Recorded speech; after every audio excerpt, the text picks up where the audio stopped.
Hello दोस्तों, ये हमारा वीडियो है। वीडियो को आप ले सकते हैं, हमें कोई समस्या नहीं है कि मैं बाहर हूं क्या। हमने अभी तक ऐसा नहीं किया है। मुझे यह सुनने में कोई दिलचस्पी नहीं है कि उन मूर्खों को क्या बचाना है। ये संत क्या है? पवित्र पुजारी के रूप में तो इसका मतलब ये नहीं होगा कि पवित्र व्याकरण बेकार है। पवित्र पुजारी एक अस्तित्व थे जिन्हें वर्तमान समय के देवता माना जाता था। उन्हें उनके जैसे साधारण लोगों द्वारा हराया नहीं जा सकता था। इसके अलावा हमने उसे बताया कि आप बाहर हैं, लेकिन उसने जाने से इनकार कर दिया। उसने यहां तक धमकी दी कि अगर हमने आपको उससे मिलने नहीं दिया तो वह इस पूरे पहाड़ को जला देगा। हाँ, पूरे पहाड़ को जला दो। सैमलिंग के चर्च के अंदर से एक हंसती हुई आवाज आई। मुझे खुशी होगी अगर आप मेरे शब्दों का गलत अर्थ नहीं निकालेंगे, बूढ़ा आदमी। मैं ऐसा कभी नहीं कह सकता। ओह, फिर तुमने क्या कहा? रुचिता ने पूछा। उसे एहसास हुआ कि यह किसकी आवाज थी। उसे याद आया कि वह इस व्यक्ति से कई बार मिल चुकी थी। अग्नि के पवित्र पहरेदार, जो 4 सबसे शक्तिशाली लोगों में से थे, ने एक युवक को सैमलिंग चर्च से बाहर आते देखा। उस आदमी ने अपने हाथ जेबों में डाले हुए थे और ऐसे चल रहा था जैसे उसे दुनिया की कोई चिंता नहीं है। 20 के दशक के उत्तरार्ध में दिखने वाले उस युवक के होठों पर मुस्कान फैल गई। उस आदमी के छोटे लाल बाल थे जो उसे भीड़ में अलग कर रहे थे। मैंने उससे कभी नहीं कहा कि अगर तुम मुझसे नहीं मिलोगे तो मैं इस पहाड़ को जला दूंगा। उस आदमी ने रुचिता की ओर एक नजर डालकर दोहराया। मैंने जो कहा वह यह था कि अगर तुम मुझसे नहीं मिलोगे तो मैं इस पूरी पर्वत श्रृंखला को जला दूंगा। मुझे खेद है कि उन्होंने मेरे शब्दों को बदलकर मुझे बदनाम किया है। आपको वास्तव में अपने कुत्तों को प्रशिक्षित करना चाहिए ताकि वे अगली बार बेहतर सुन सकें। एलोरा के विपरीत, जो पवित्र पुजारियों का सबसे नया सदस्य था, जिसे सबसे कमजोर माना जाता था, और लीरा के पास कोई दयनीय कर्मचारी या शीर्ष स्तर की जादुई शक्ति नहीं थी। ज्वाला के पवित्र पुजारी के पास सब कुछ था। वह उन लोगों में से एक था जिनके पास तत्व शासकों की वर्तमान पीढ़ी में सबसे लंबे समय तक उसकी क्षमताएं थीं। वह ऐसा दिखता था जैसे वह अपने 20 के दशक के अंत में था, लेकिन वास्तव में वह बहुत बड़ा था। यदि आप कोशिश करना चाहते हैं तो मैं आपको नहीं रोकूंगा, रुचिता ने उत्तर दिया। लेकिन मैं आपको एक बात बताऊंगी। जिस दिन यह पर्वत श्रृंखला आग की लपटों में घिर जाएगी, अगर शाली शूरवीरों के एक समूह के साथ राजमहल वापस चली गई। शहर के बाहरी इलाके में आरव दीवार से पीठ टिकाए विचारों में खोया खड़ा था। वह बस चांद को देखता रहता था। जब भी वह उदास या खोया हुआ महसूस करता तो वह बस चांद को देखता। चांद को देखकर उसके मन को हमेशा शांति मिलती थी। आरव पूरी रात चुपचाप बैठा रहा, एक भी शब्द नहीं बोला।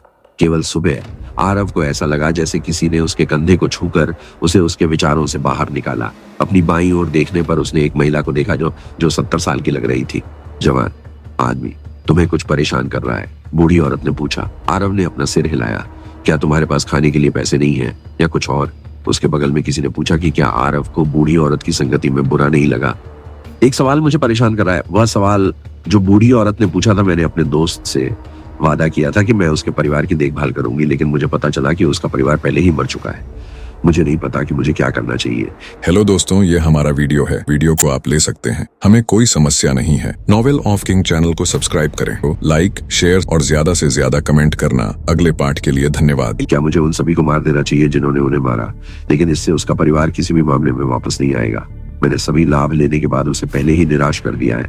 आरव को यह भी नहीं पता था कि ऐसा क्यों था, लेकिन उसे लगा कि वह उस महिला को बता सकता है कि उसकी परेशानी क्या थी।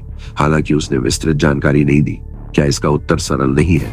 महिला ने उत्तर दिया। हम उत्सुकता से आरव ने बूढ़ी औरत की ओर देखा और आश्चर्यचकित होकर पूछा कि वह क्या कहने वाली थी। उत्तर सरल है? क्या आपने इसे स्वयं नहीं कहा? संक्षेप में, आप चाहे जो भी करें, आप उन्हें वापस जीवन में नहीं ला सकते। भले ही आपने अपने दोस्त से उसके परिवार की देखभाल करने का वादा किया हो। इस बिंदु पर आप वास्तव में इसके बारे में कुछ नहीं कर सकते। आपके करीब, बूढ़ी औरत ने पूछा। वह परिवार की तरह था, आरव ने जवाब दिया। उसे टॉवर में मिली सारी ट्रेनिंग याद आ गई। क्या वह भी मर गया? आरव ने जवाब में सिर हिलाया। तो अब उसका पूरा कबीला मर गया। मैं समझता हूं तुम इतने परेशान क्यों हो। बूढ़ी औरत ने आह भरी, ये समझते हुए कि ऐसे ही जिंदा रहो तुम अपने दोस्त से किया वादा निभा सकते हो। महिला ने अपना शरीर उठाया और खड़ी हो गई। वह आपके लिए एक परिवार की तरह था। मुझे यकीन है कि आप भी उसके लिए परिवार की तरह होंगे। इसका मतलब ये नहीं है कि उसका परिवार का कोई भी सदस्य है जो अभी भी जीवित है। महिला ने आरव के माथे को थपथपाते हुए पूछा। और वह सदस्य आप हैं। आपने अपने दोस्त से वादा किया था कि आप उसके परिवार की देखभाल करेंगे, इसलिए आपको अपना ख्याल रखना होगा। अगर आप ऐसा नहीं करेंगे तो परेशान होंगे क्या? वो परेशान नहीं होंगे। अगर आप ऐसा नहीं करेंगे। आरव महिला की बातें सुनकर थोड़ा हैरान हुआ। उसने वास्तव में कुछ समय के लिए उसकी बातें समझी थी। जब वो देवांश और सूर्यांश के साथ था, वो एक परिवार की तरह थे। इसका मतलब था कि सूर्यांश का परिवार अभी भी उसके माध्यम से जीवित था। कभी कभी जवाब हमारी आंखों के सामने होते हैं, लेकिन हमारा निर्णय इतना धुंधला हो जाता है कि हम उन जवाबों को देखने में असमर्थ होते हैं। महिला ने धीमी आवाज में कहा, आपको बस उन जवाबों को खोजने की जरूरत है। बूढ़ी महिला शायद अपने घर वापस चली गई होगी। वह भी उठकर उस घर में चला गया जिसे उस महिला ने अपना घर बताया था। क्योंकि उसने उसकी मदद की थी, इसलिए वह उसका शुक्रिया अदा करना चाहता था। वह आभार के रूप में कुछ स्पिरिट क्रिस्टल भी छोड़ना चाहता था। वह बूढ़ी महिला से मिलना चाहता था। वह सामने वाले घर में गया और दरवाजा खटखटाया। एक अधेड़ उम्र के आदमी ने दरवाजा खोला। हाँ, आरव ने अधेड़ उम्र के आदमी से कहा कि वह बूढ़ी महिला से मिलना चाहता है और उसे धन्यवाद देना चाहता है। हालांकि उसे यह जानकर आश्चर्य हुआ कि उस घर में कोई बूढ़ी महिला नहीं रहती थी। ऐसा लग रहा था कि वह आदमी झूठ नहीं बोल रहा था। शायद तुम गलत हो, कहीं और जांच लो। घरों में भी अधेड़ उम्र का आदमी वापस अंदर चला गया और दरवाजा बंद कर लिया। आरव पास के घरों में गया और सभी से पूछा, लेकिन वह बूढ़ी औरत को नहीं ढूंढ सका। पूरे इलाके में खोज करने के बाद आरव उसी स्थान पर पहुंचा जहां से वह उलझान में चला गया था। अगर वह महिला इस क्षेत्र में नहीं रहती थी तो वह कौन थी? वह कहां से आई थी? उसने अपने घर के बारे में उससे झूठ क्यों बोला? और सबसे महत्वपूर्ण बात यह कि वह अचानक कैसे गायब हो गई? कई सवाल थे, लेकिन कोई जवाब नहीं था। क्या मैं मतिभ्रम कर रहा था? अंत में केवल एक ही चीज जो वह सोच सकता था वह थी कि वह कल्पना कर रहा था, लेकिन यह बिल्कुल भी मतिभ्रम नहीं लग रहा था। अब वह बस हार मानकर जा सकता था। इससे कोई फर्क नहीं पड़ता था कि बूढ़ी औरत असली थी या सिर्फ उसकी कल्पना का उपज थी। सबसे महत्वपूर्ण बात यह थी कि वह जानता था कि क्या करना है। जैसे ही आरव चला गया, बूढ़ी औरत उसी जगह बैठी दिखाई दी जहां आरव पहले बैठा था। उसने जो सुना था उसके अनुसार यह शहर लुमेन शहर से बहुत पहले बना था। इससे उसे यकीन हो गया कि लुमेन शहर इसी जगह से प्रेरित है। वह सड़कों पर गश्त करते शूरवीरों को भी देख सकता था।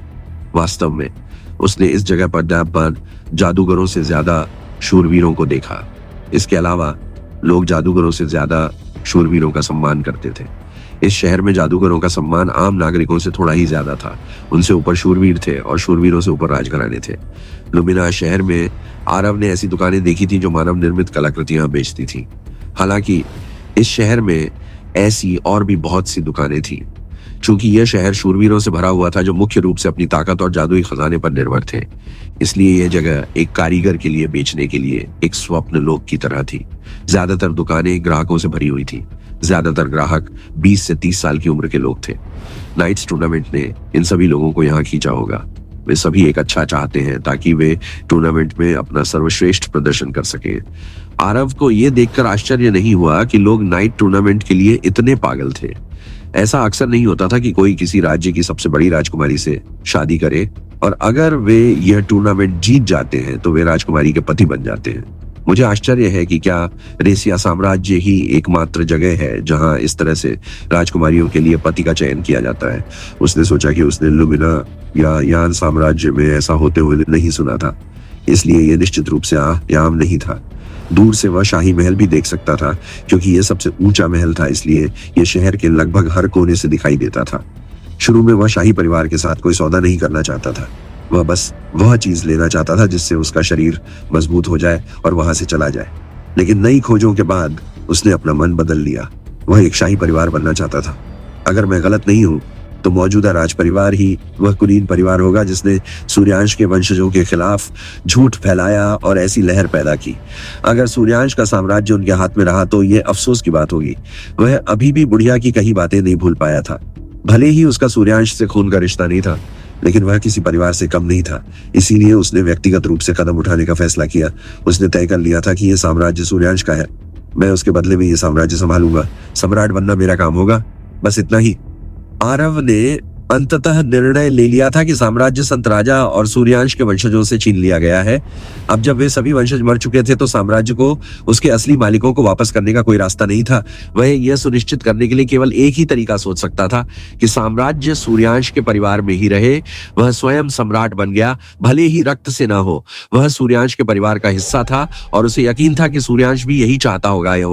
यह भ्रष्ट रईसों के हाथों में साम्राज्य को जाने देने से बेहतर था। लेकिन इसे कैसे हासिल किया जाए, ये कहना जितना आसान है, करना उतना ही मुश्किल है। उसने अपनी कनपटी रगड़ी और गहरे विचारों में खो गया।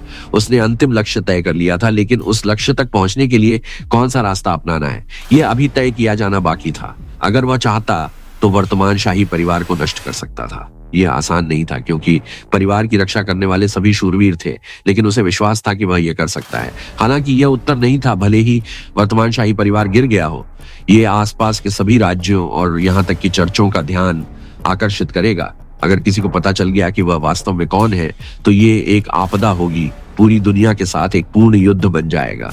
कुछ ऐसा जो वह भी अभी तक इसके लिए तैयार नहीं है। भले ही वह मृत्यु जादूगर के रूप में सफलतापूर्वक सिंहासन पर चढ़ गया हो, अगली स्थिति से निपटना सबसे कठिन था। चर्च उसे कभी भी एक शून्य शासक के रूप में स्वीकार नहीं करने वाले थे। सबसे अच्छी बात यह थी कि उसे एक दुष्ट जादूगर माना जाता था, जिसने पूरे साम्राज्य को बंधक बना लिया था। वह चारों ओर से हमला करने वाला था। यदि वह अकेला होता तो वह उनसे लड़ सकता था, और यदि स्थिति योजना के अनुसार नहीं होती तो भाग सकता था। हालांकि यह साम्राज्य सूर्यांश का घर था। वह नहीं चाहता था कि साम्राज्य नष्ट हो जाए। चर्चों का ध्यान आकर्षित किए बिना इसे प्राप्त करने का केवल एक ही तरीका है। मुझे बहुत अधिक बल का उपयोग किए बिना और अपनी वास्तविक पहचान छिपाए बिना यह करना होगा। लेकिन बल का उपयोग किए बिना सम्राट बनना भी काफी कठिन है। क्या यह संभव भी है? लक्ष्य असाधारण था। व्यक्ति उसे मूर्ख समझकर हंसेगा। हालांकि सूर्यांश ने मन बना लिया था कि उसे यह करना ही है। यही वह प्रश्न था जिसका उत्तर वह खोजना चाहता था। वह चुपचाप चल रहा था और सोच रहा था कि सबसे अच्छा तरीका क्या हो सकता, लेकिन आखिरकार उसे एक ऐसा अवसर मिला जिसके बारे में उसने पहले कभी नहीं सोचा था। अगर वह शून्य सम्राट बनना चाहता था तो उसे पहले एक कुलीन बनना था और फिर अपने लिए अवसर पैदा करने थे। कुलीन बनने के लिए उसके सामने दो रास्ते थे। पहला, वह नाइट अकादमी में शामिल हो सकता था और बाद में इंपीरियल आर्मी में शामिल हो सकता था। फिर वह सेना में कुछ महान योग्यताएं हासिल कर सकता था। उसके बाद उसे संभवतः सबसे निम्न कुलीन पद से पुरस्कृत किया जा सकता था।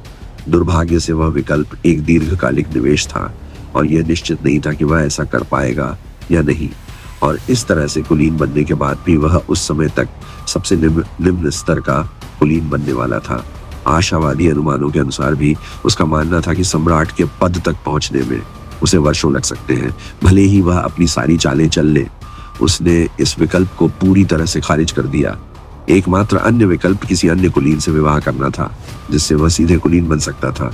और नाइट टूर्नामेंट से बेहतर अवसर क्या हो सकता था? यदि मैं नाइट टूर्नामेंट में भाग लेता हूँ और जीत जाता हूँ तो मैं राजकुमार की पत्नी बन सकता हूँ। इससे मेरे लिए चीजें आसान हो सकती थी। एक बार मुझे शाही महल में प्रवेश मिल गया तो उस वस्तु को पुनः प्राप्त करना भी आसान हो जाएगा। सिंहासन तक पहुंचने के लिए उसे एक लड़की का पति बनना पड़ा। यह उसकी सबसे बड़ी बाधा थी। इतना कुछ सहने के बाद भी वह अंदर से एक लड़की से विवाह करने के बारे में सही नहीं सोचता था, केवल उसका उपयोग सिंहासन तक पहुंचने और अपने पूरे परिवार को भीतर से मिटा देने के लिए। वह खुद को ऐसा करने के लिए नहीं ला सका। उन्होंने जो किया था उसके लिए पूरे शाही परिवार को मारने के विचार से उन्हें कोई हिचकिचाहट महसूस नहीं हुई, लेकिन सबसे बड़ी राजकुमारी की भावनाओं का उपयोग करके उससे शादी करना और बाद में इसके कारण उसे दिल टूटा हुआ छोड़ देना सबसे परेशान करने वाला हिस्सा था। वह खुद को उससे प्यार करने का नाटक करने के लिए मना नहीं सका। वह भी एक ऐसी लड़की जो पूरी तरह से अजनबी थी और जिसका शायद रेसिया परिवार के साथ जो कुछ भी हुआ उसमें कोई हाथ नहीं था। बचपन में वह एक ऐसे घर में रहता था जहां उसने कभी अपने पिता का चेहरा नहीं देखा था। उसे नहीं पता था कि उसके पिता कभी उसकी माँ के साथ क्यों नहीं रहते थे, लेकिन वह हमेशा महसूस कर सकता था कि उसकी माँ को कितना दर्द सहना पड़ा होगा। यहाँ तक कि अपने आखिरी पलों में भी वे आंखें उस आदमी का इंतजार कर रही थी। वह उन्हें मना नहीं सका। वह कभी नहीं भूल सकता था। वह अपने पिता की तरह नहीं बनना चाहता था। वह सोच रहा था कि क्या इस लक्ष्य को प्राप्त करने के लिए कोई तीसरा विकल्प है जिसके बारे में उसने अभी तक नहीं सोचा था। सौभाग्य से नाइट टूर्नामेंट के लिए अभी भी समय था। उसके पास अभी भी इस बारे में सोचने का समय था, एक योजना बनाने का समय जो उसे संतुष्ट कर दे। आरव एक कमरा लेने के लिए निकटतम होटल में गया, लेकिन पाया कि पूरा होटल बुक हो चुका है। क्या आप मुझे बता सकते हैं कि अगला होटल कहाँ होगा? उसने रिसेप्शनिस्ट से पूछा। मैं आपको बता सकता हूँ, लेकिन मुझे नहीं लगता कि आपको वहां भी कमरा मिलेगा। सभी मुख्य होटल बुक हैं। नाइट टूर्नामेंट के कारण कई अमीर लोग शहर में आए हैं। आप केवल अपनी किस्मत आजमा सकते हैं और उम्मीद कर सकते हैं कि आपको एक कमरा मिल जाए, लेकिन यह असंभव लगता है। रिसेप्शनिस्ट बहुत दयालु थी। उसने न केवल आरव को सलाह दी बल्कि उसे एक नक्शा भी दिया। वह होटल से बाहर आया और नक्शा देखने लगा कि कहाँ जाना है। यह सबसे नजदीकी वाला होगा। आरव ने एक जगह तय की और नक्शा याद करने के बाद उसने नक्शा मोड़ दिया। नक्शा जेब में रखने के बाद आरव जाने ही वाला था कि उसे पीछे से धक्का दिया गया। चूंकि आरव को ऐसी घटना की उम्मीद नहीं थी, इसलिए वह भी चौंक गया। सौभाग्य से वह गिरने से बच गया और अपना संतुलन बनाए रखने में कामयाब रहा। वह यह सोचकर पीछे मुड़ा कि कोई उसे क्यों धक्का दे रहा है। वह कुछ नहीं कर रहा था। साथ ही उस धक्का के पीछे कोई जानलेवा इरादा नहीं था। अगर था तो वह समझ सकता था, फिर कौन और क्यों। यदि आप आरव की जगह होते तो आप रेसिया के सम्राट बनने के लिए कौन सा तरीका अपनाते? सभी सुझावों और विचारों का स्वागत है, जिनका उत्तर आप टिप्पणी अनुभाग में दे सकते हैं। खुद को संतुलित करने के बाद आरव पीछे मुड़ा और आखिरकार उस व्यक्ति को देखा। आश्चर्यजनक रूप से यह एक शूरवीर था और कोई साधारण शूरवीर नहीं था। जिस शूरवीर ने उसे धक्का दिया उसके पास न केवल एक शक्तिशाली हथियार था, बल्कि उसकी पोशाक भी किसी भी अन्य पोशाक से अलग थी जिसे आरव ने पहले देखा था। कपड़े गहरे काले रंग के थे जिनमें सुनहरे हाइलाइट्स थे। कपड़े की छाती पर एक बैज था जिस पर आरसीबो लिखा था। सभी पोशाकें एक जैसी थी। शूरवीरों को देखकर आरव को लगा कि ये लोग युआन से कहीं ज्यादा शक्तिशाली हैं। क्या मैं पूछ सकता हूं कि तुमने मुझे क्यों धक्का दिया? आरव ने पूछा। हालांकि ये लोग एजेंट से ज्यादा शक्तिशाली थे, वे उसे डराने के लिए पर्याप्त नहीं थे। इसके अलावा यदि वह अधिक मजबूत नहीं होता तो उसे यकीन था कि वह पहले ही जमीन पर पड़ा होता। उसे धकेलने वाली विशेष शक्तियों ने उसकी ताकत को ज्यादा नियंत्रित नहीं किया होगा। हमें आपको कोई स्पष्टीकरण देने की आवश्यकता नहीं है, भाग जाओ, शूरवीर ने दरवाजा खोलने से पहले अहंकार से कहा। अन्य शूरवीर भी एक तरफ हट गए, जैसे वे किसी के होटल के प्रवेश द्वार में प्रवेश करने की प्रतीक्षा कर रहे थे। जैसे ही शूरवीर एक तरफ हटे, आरव ने आखिरकार एक और व्यक्ति को देखा। सभी शूरवीरों के पीछे एक महिला थी। महिला ने एक सुंदर सफेद पोशाक पहनी हुई थी जो उसके शरीर के चारों ओर कसकर लपेटी हुई थी, जिससे उसकी सभी वक्रताएं उजागर हो रही थी। महिला के भूरे बाल और पतला चेहरा था। वह 20 के दशक की लग रही थी और एक अमीर परिवार से थी। हालांकि महिला अहंकार और आत्मविश्वास से भरे शूरवीरों के विपरीत थोड़ी निष्क्रिय और डरपोक लग रही थी। महिला सड़क पर खड़ी थी। शूरवीर अंततः अपने आश्चर्य से बाहर आए। उनमें से एक ने आरव की ओर इशारा किया और कहा, क्या तुम मृत्यु की तलाश में हो? मुझे तुम्हें कोई स्पष्टीकरण देने की आवश्यकता नहीं है। आरव ने वही दोहराया जो शूरवीर ने उससे कहा था, मुझे किसी भी चीज के लिए कर्ज लेना पसंद नहीं है। अब हमें बराबर होना चाहिए। आरव पिछले कुछ दिनों से अपने आप पर बहुत नियंत्रण रख रहा था, लेकिन इन शूरवीरों द्वारा धमकाया जाना बहुत ज्यादा था। अगर वे अहंकार देखना चाहते थे तो वह उन्हें अहंकार दिखाने वाला था। वैसे भी उसने सभी समस्याओं से बचने के लिए सिंहासन लेने का तीसरा तरीका पहले ही सोच लिया था। बाद में शूरवीर बहुत क्रोधित हुए। यह पहली बार था कि किसी ने शाही शूरवीर पर हमला करने की हिम्मत की थी। इसके अलावा यह केंद्रीय जिले में हुआ था, जहां बहुत सारे लोग थे। भीड़ ने पहले ही सब कुछ देख लिया था और इकट्ठा होना शुरू कर दिया था। शूरवीरों को पता था कि अभी यह उनकी प्रतिष्ठा का सवाल था। अगर उन्होंने अब कुछ नहीं किया तो वे हंसी का पात्र बन जाएंगे। वे शूरवीर थे और प्रतिष्ठा एक शूरवीर के लिए बहुत महत्वपूर्ण थी। सभी शूरवीरों ने अपनी तलवारें निकाली और आरव पर निशाना साधा। क्या तुम सच में ऐसा करना चाहते हो? आरव ने पूछा। वह बहुत अधिक ध्यान आकर्षित करने की कोशिश नहीं कर रहा था, लेकिन वह जानता था कि अगर उसने ये नहीं बताया कि वह एक जादूगर था, भले ही वह एक शूरवीर के साथ काम कर रहा था, फिर भी कोई समस्या नहीं होगी। उसके शारीरिक कौशल में काफी वृद्धि हुई थी, क्योंकि उसने प्रशिक्षण और चुनौतियों के टॉवर में सभी लड़ाइयां लड़ी थी। जब तक कि वह एक राक्षस का सामना नहीं कर रहा था, उसे विश्वास था कि वह जादू की आवश्यकता के बिना उनसे निपट सकता है, क्योंकि वह यहाँ था और चर्चों का ध्यान आकर्षित नहीं करना चाहता था। उसने कुछ दिनों के लिए अपने अतीत को दफनाने और एक नई पहचान लेने का फैसला किया। अब उसके लिए दूसरों के लिए शूरवीर बनने का समय आ गया था।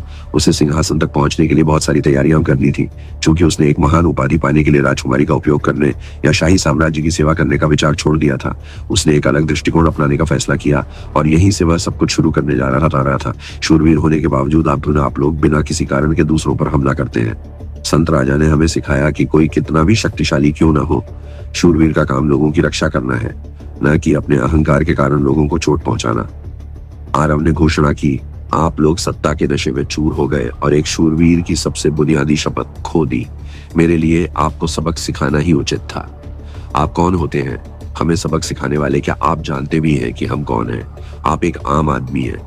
वह चौंक गई और तुरंत परास्त अपना सिर नीचे कर लिया। आरव भी उसकी प्रतिक्रिया देखकर दंग रह गया। उसी परिवार के लिए क्या यह राजकुमारी थोड़ी ज्यादा डरपोक नहीं थी? वह लोगों की आंखों में भी नहीं देख सकती थी।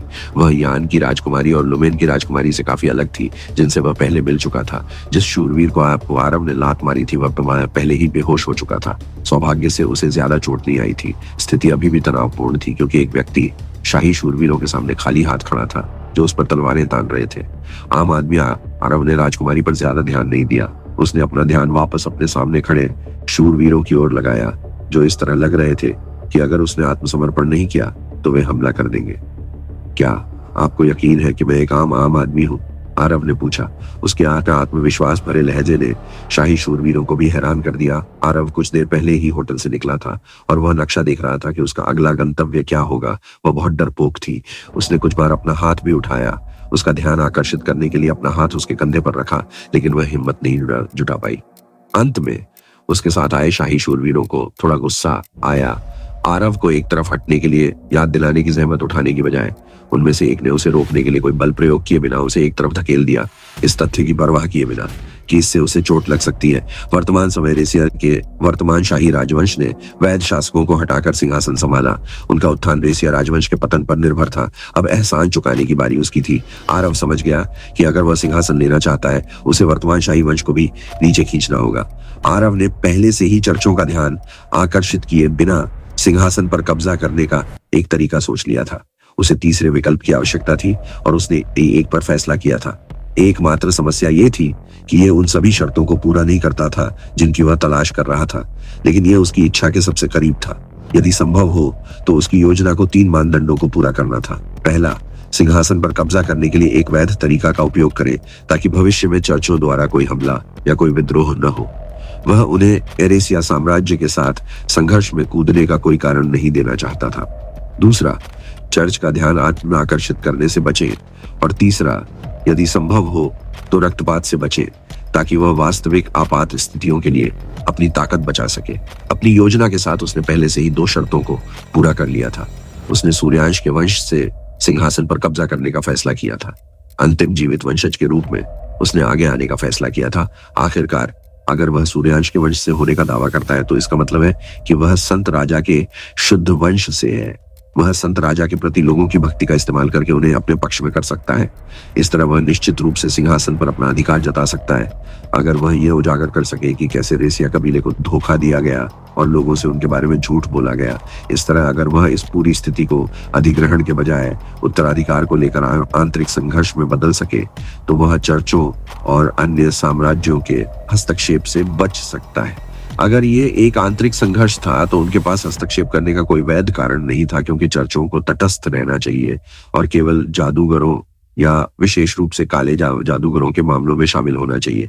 अगर वह साम्राज्य के सभी काले रहस्यों को उजागर करके या संदेह के कुछ बीज बोकर लोगों का समर्थन जीत सकता है, तो उसका आधा लक्ष्य पहले ही पूरा हो चुका था। लोगों के दिलों में संत राजा के लिए प्यार, ये उसका सबसे बड़ा हथियार था। खुद को एक शुद्ध शूरवीर होने का दावा करते हुए उसने ये सब करने की योजना बनाई थी। इस तरह से चर्च बहुत ज्यादा परवाह नहीं करने वाला था, कम से कम इस सीमा तक नहीं कि वे अपने पवित्र पुजारियों को स्थिति की जांच करने के लिए भेजेंगे। इस तरह से 3 में से 2 मानदंड पूरे हो गए। एकमात्र समस्या यह थी कि इससे बहुत अधिक रक्तपात होगा और संभवतः उसे सिंहासन को पुनः प्राप्त करने के लिए सभी शाही शूरवीरों से लड़ने के रास्ते पर ले जाएगा। हालांकि उसने इसके बारे में भी सोचा था। वह जानता था कि उसे समर्थन की आवश्यकता है और इसलिए उसने निर्णय लिया कि यह सबसे अच्छा शो होगा जिसे ये लोग देखने जा रहे थे। अब उन्हें यह दिखाने का समय आ गया था कि वंशज क्या चाहते हैं, संत राजा क्या करने में सक्षम था। वर्तमान में वह इस साम्राज्य के सभी रहस्यों को नहीं जानता था। वह नहीं जानता था कि अंदर कौन से महान कबीले अभी भी रेसिया कबीले के प्रति वफादार थे। आज के कार्यक्रम के माध्यम से वह ये बात फैलाना चाहता था। उसे यकीन था कि जो लोग रेसिया कबीले के प्रति वफादार हैं, वे उसके पास आएंगे। वे सिंहासन के लिए लड़ने के लिए सामने आएंगे। जो लोग रेसिया कबीले के प्रति सच्चे वफादार हैं, वे उसके साथ आने के लिए आगे आएंगे, भले ही वे गुप्त रूप से हो। और अगर कोई आगे नहीं आता है, तो इसका एक ही मतलब हो सकता है कि कोई भी रेसिया कबीले के प्रति वफादार नहीं है और सभी रईसों का उनके नरसंहार में हाथ है। इस प्रकार उसने उन सभी को आजाद कर दिया। शुरू में वह इस योजना को अंजाम देने से पहले कुछ और जानकारी इकट्ठा करना चाहता था, लेकिन शाही शूरवीरों को देखने के बाद इससे बेहतर मौका और क्या हो सकता था। आरव के शब्दों के पीछे छिपे निहितार्थ को सुनकर अगर वह वहां होता, तो वे उसे पहले ही जान चुके होते। ये बच्चा कोई कुलीन नहीं हो सकता। वह निश्चित रूप से धोखेबाज है। वह शायद कोई आम आदमी है जो धोखेबाजी करके इस स्थिति से बाहर निकलना चाहता है। ये झूठा शूरवीरों को बेवकूफ बनाने की कोशिश कर रहा है। आरव की झूठ बोलने की हिम्मत कैसे हुई? अधिकांश लोगों का मानना था कि आरव झूठ बोल रहा था, लेकिन इस पर कुछ आपत्तियां भी थी।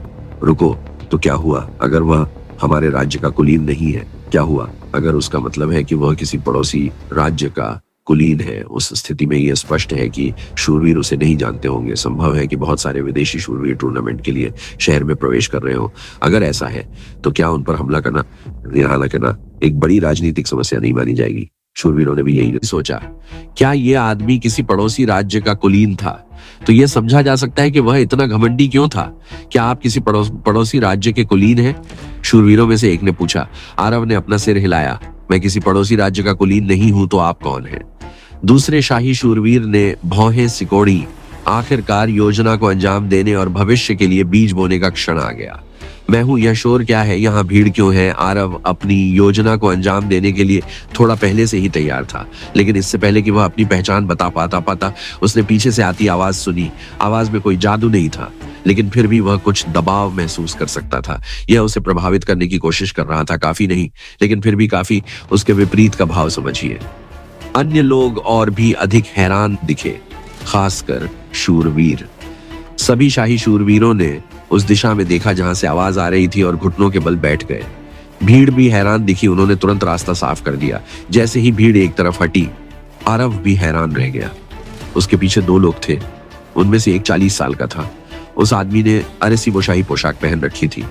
उसके कंधों से एक आकर्षक सुनहरा लबादा लटका हुआ था, जो उसके सामने खड़े शाही शूरवीर से अलग था। वह आदमी अलग दिख रहा था। शुरू में वह इस योजना को अंजाम देने से पहले कुछ और जानकारी जुटाना चाहता था, लेकिन शाही शूरवीरों को देखने के बाद इससे बेहतर मौका और हेलो दोस्तों, ये हमारा वीडियो है। वीडियो को आप ले सकते हैं, हमें कोई समस्या नहीं है। नॉवेल ऑफ किंग चैनल को सब्सक्राइब करें, तो लाइक, शेयर और ज्यादा से ज्यादा कमेंट करना। अगले पार्ट के लिए धन्यवाद। क्या हो सकता था?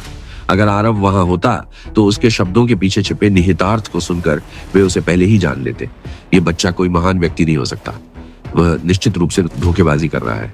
वह शायद कोई आम आदमी है जो धोखेबाजी करके इस स्थिति से बाहर निकलना चाहता है। यह झूठा शूरवीरों को बेवकूफ बनाने की कोशिश कर रहा है। आरव की हिम्मत कैसे हुई झूठ बोलने की? अधिकांश लोगों का मानना था कि आरव झूठ बोल रहा था, लेकिन इस पर कुछ आपत्तियां भी थी। रुको, तो क्या हुआ अगर वह हमारे राज्य का कुलीन नहीं है? क्या हुआ अगर उसका मतलब है कि वह किसी पड़ोसी राज्य का कुलीन है? उस स्थिति में यह स्पष्ट है कि शूरवीर उसे नहीं जानते होंगे। संभव है कि बहुत सारे विदेशी शूरवीर टूर्नामेंट के लिए शहर में प्रवेश कर रहे हो। अगर ऐसा है तो क्या उन पर हमला करना एक बड़ी राजनीतिक समस्या नहीं मानी जाएगी? शूरवीरों ने भी यही सोचा। क्या यह आदमी किसी पड़ोसी राज्य का कुलीन था तो यह समझा जा सकता है कि वह इतना घमंडी क्यों था? क्या आप किसी पड़ोसी राज्य के कुलीन हैं? शूरवीरों में से एक ने पूछा। आरव ने अपना सिर हिलाया। मैं किसी पड़ोसी राज्य का कुलीन नहीं हूं, तो आप कौन हैं? दूसरे शाही शूरवीर ने भौहें सिकोड़ी। आखिरकार योजना को अंजाम देने और भविष्य के लिए बीज बोने का क्षण आ गया।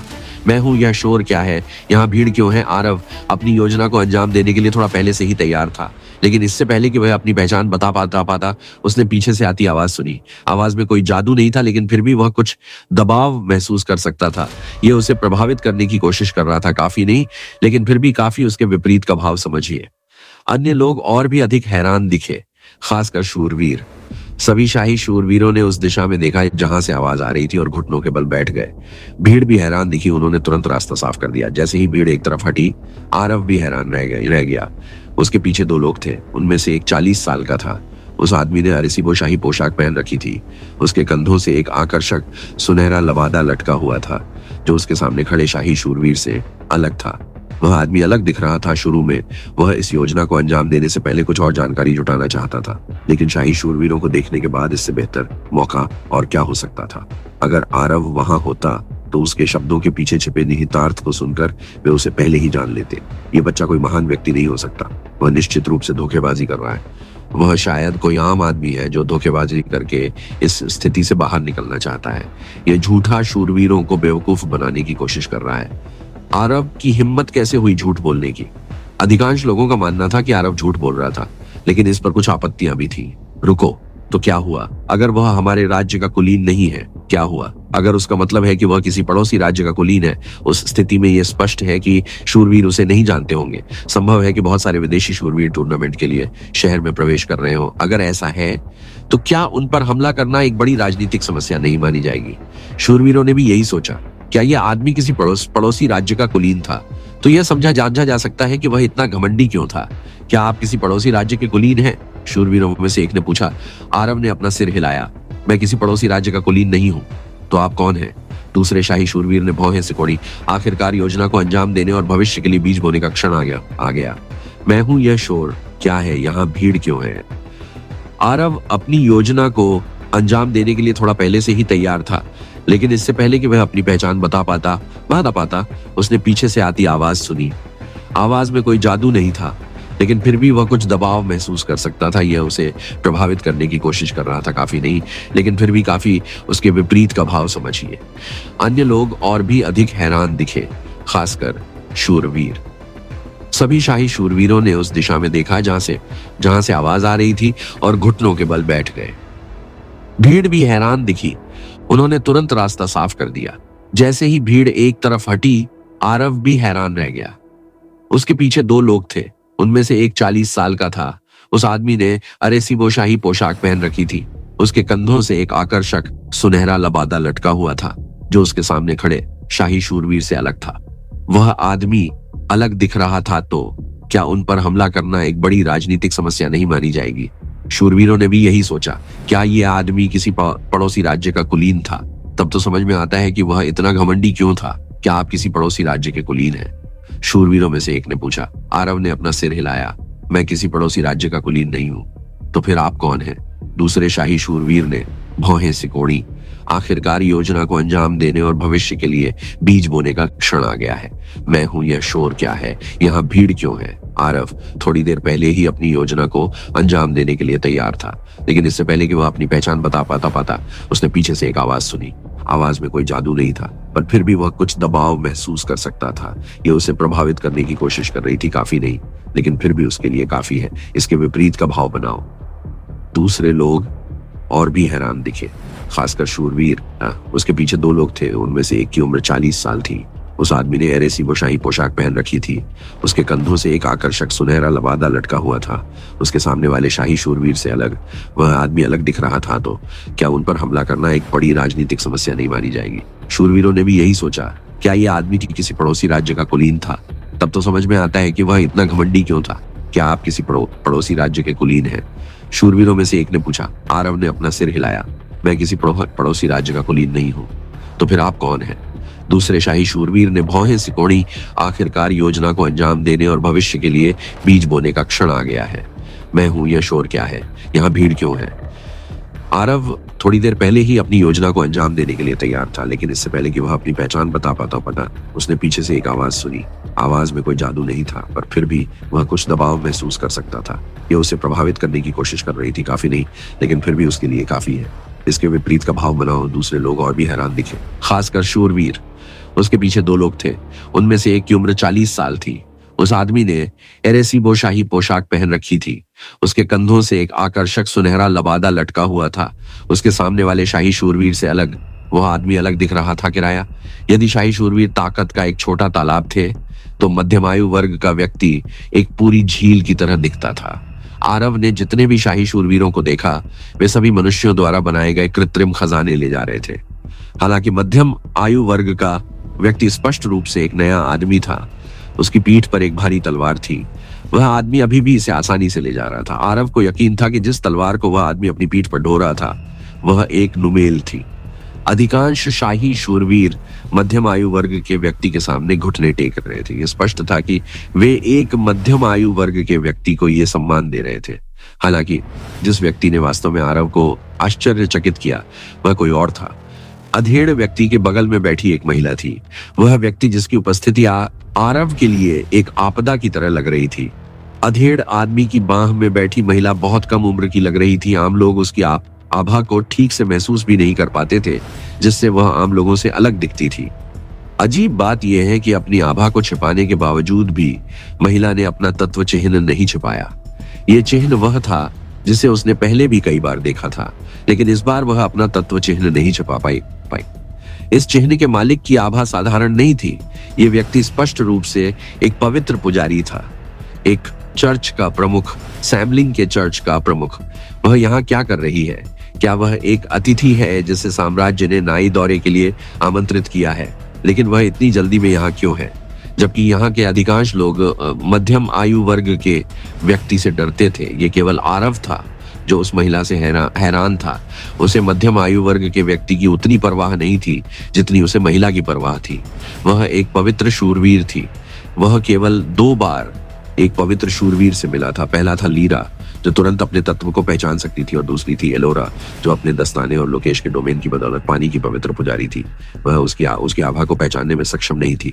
दुर्भाग्य से इस बार आरव को उस डोमेन में होने की सुरक्षा नहीं थी। क्या यह भी हो सकता है कि पिछली बार जब आरव का सामना एजेन से हुआ था तो उस आदमी ने भी उसे खोज लिया था? हालांकि उसे यकीन नहीं था कि ऐसा इसलिए था क्योंकि उसकी अंगूठी इतनी मजबूत नहीं थी कि वह एजेंट से अपनी आभा को छिपा सके, या इसलिए कि एजेंट के पास कुछ ज्यादा हुनर था और किस्मत ने उसकी मदद की थी। किसी भी तरह से वह जानता था कि अब स्थिति बहुत बदल गई थी।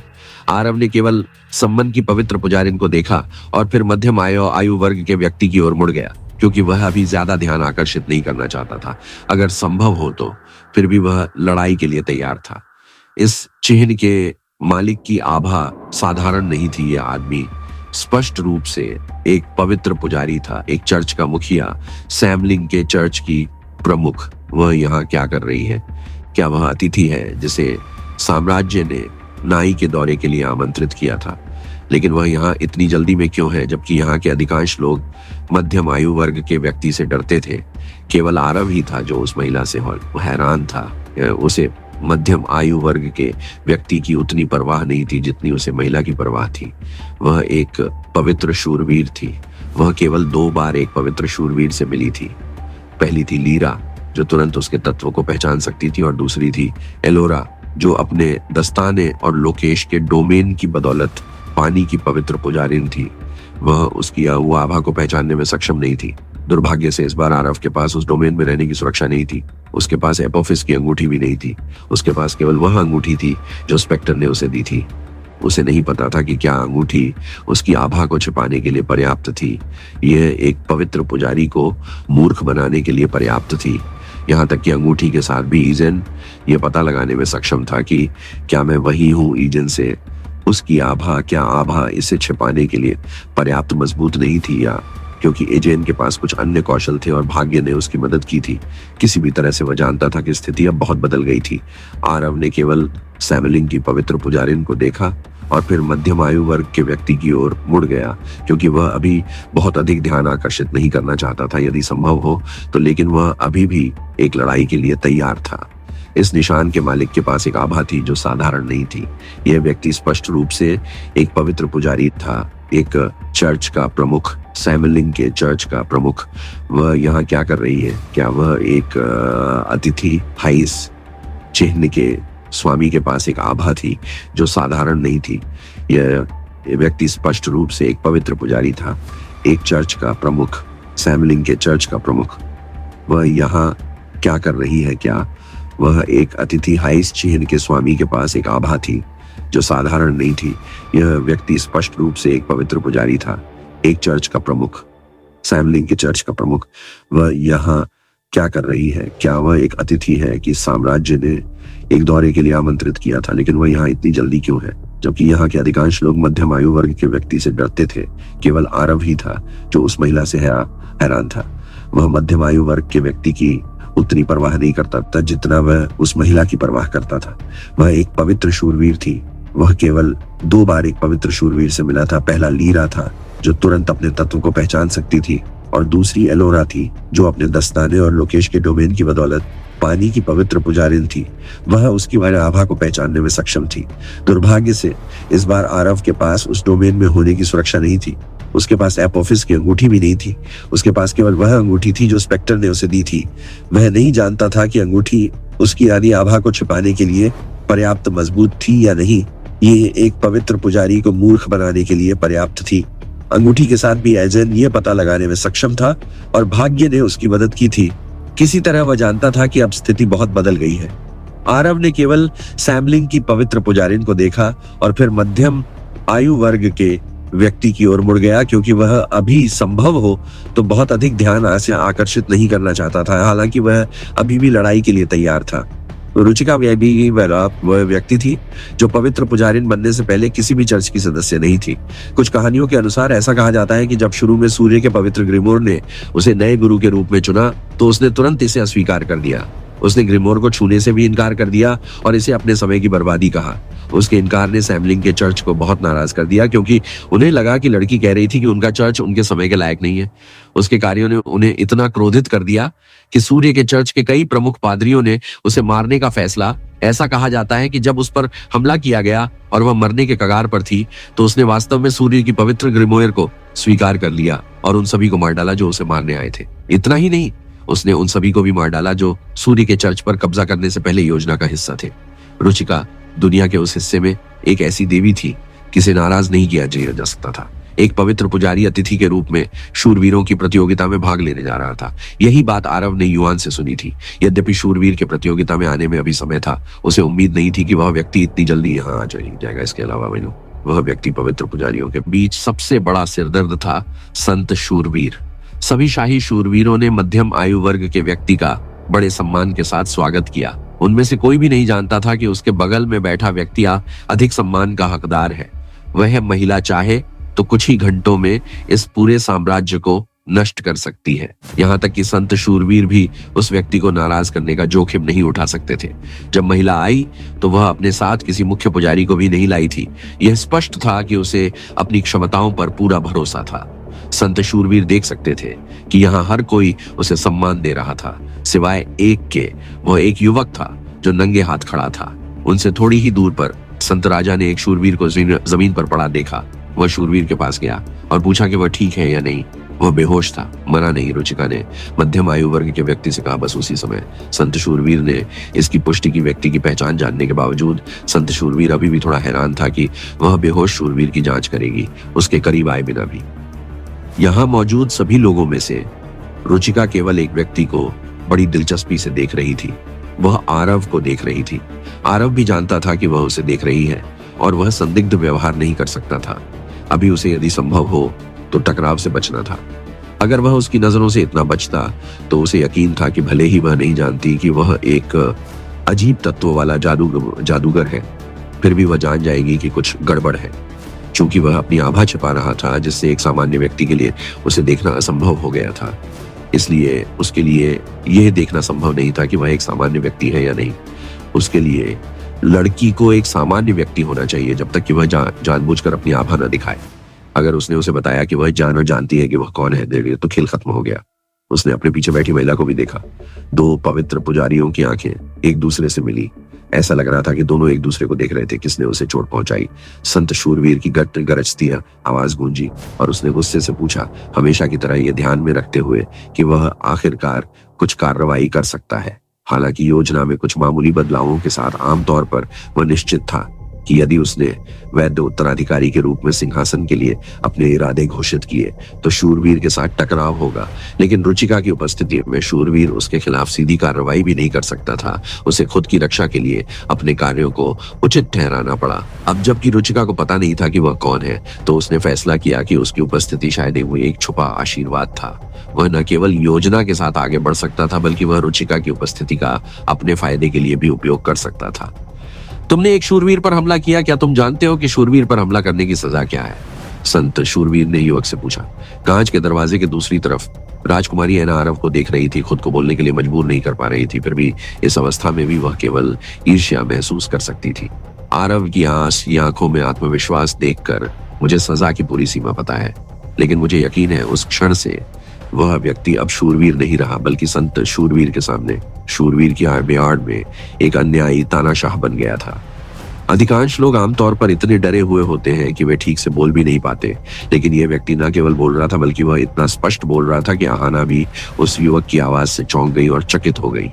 अगर उसे नहीं पता था कि वह किससे बात कर रही है, वह एरेस साम्राज्य का संरक्षक था, जिसे साम्राज्य की तलवार और ढाल के रूप में भी जाना जाता है। इसलिए वह आसानी से समझ सकती थी कि वह एक साधारण व्यक्ति से बात कर रहा है। जितना अधिक वह उसे देखती थी उतना ही उसके दिल में एक अजीब सी भावना पैदा होती थी। वह जन्म से ही डरपोक थी। वह कभी साहस नहीं जुटा पाती थी। आरव के साहस में कुछ ऐसा था जो उसे उसकी ओर बहुत आकर्षित करता था। वह एक ऐसा व्यक्ति लगता था जिस पर हमेशा भरोसा किया जा सकता था। एक ऐसा व्यक्ति जो अपनी जान बचाने के लिए कभी किसी को नहीं छोड़ेगा। उसे देखकर वह वास्तव में एक सच्चे शूरवीर को देख सकती थी। उसे यह भी नहीं पता था कि यह कैसे हुआ, लेकिन जितना अधिक वह उसे देखती थी उतना ही उसका दिल तेजी से धड़कता था। भगवान संत, वह झूठ बोल रहा है। हमने उस पर हमला नहीं किया। वह झूठ बोल रहा है। वह राजकुमारी का रास्ता रोक रहा था और हमने उसे हल्के से धक्का दिया क्योंकि वह बेहोश लग रहा था। यह सिर्फ एक हल्का धक्का था। अगर हमने उस पर हमला करने के लिए अपनी पूरी ताकत लगाई होती तो क्या वह वास्तव में खड़ा हो पाता?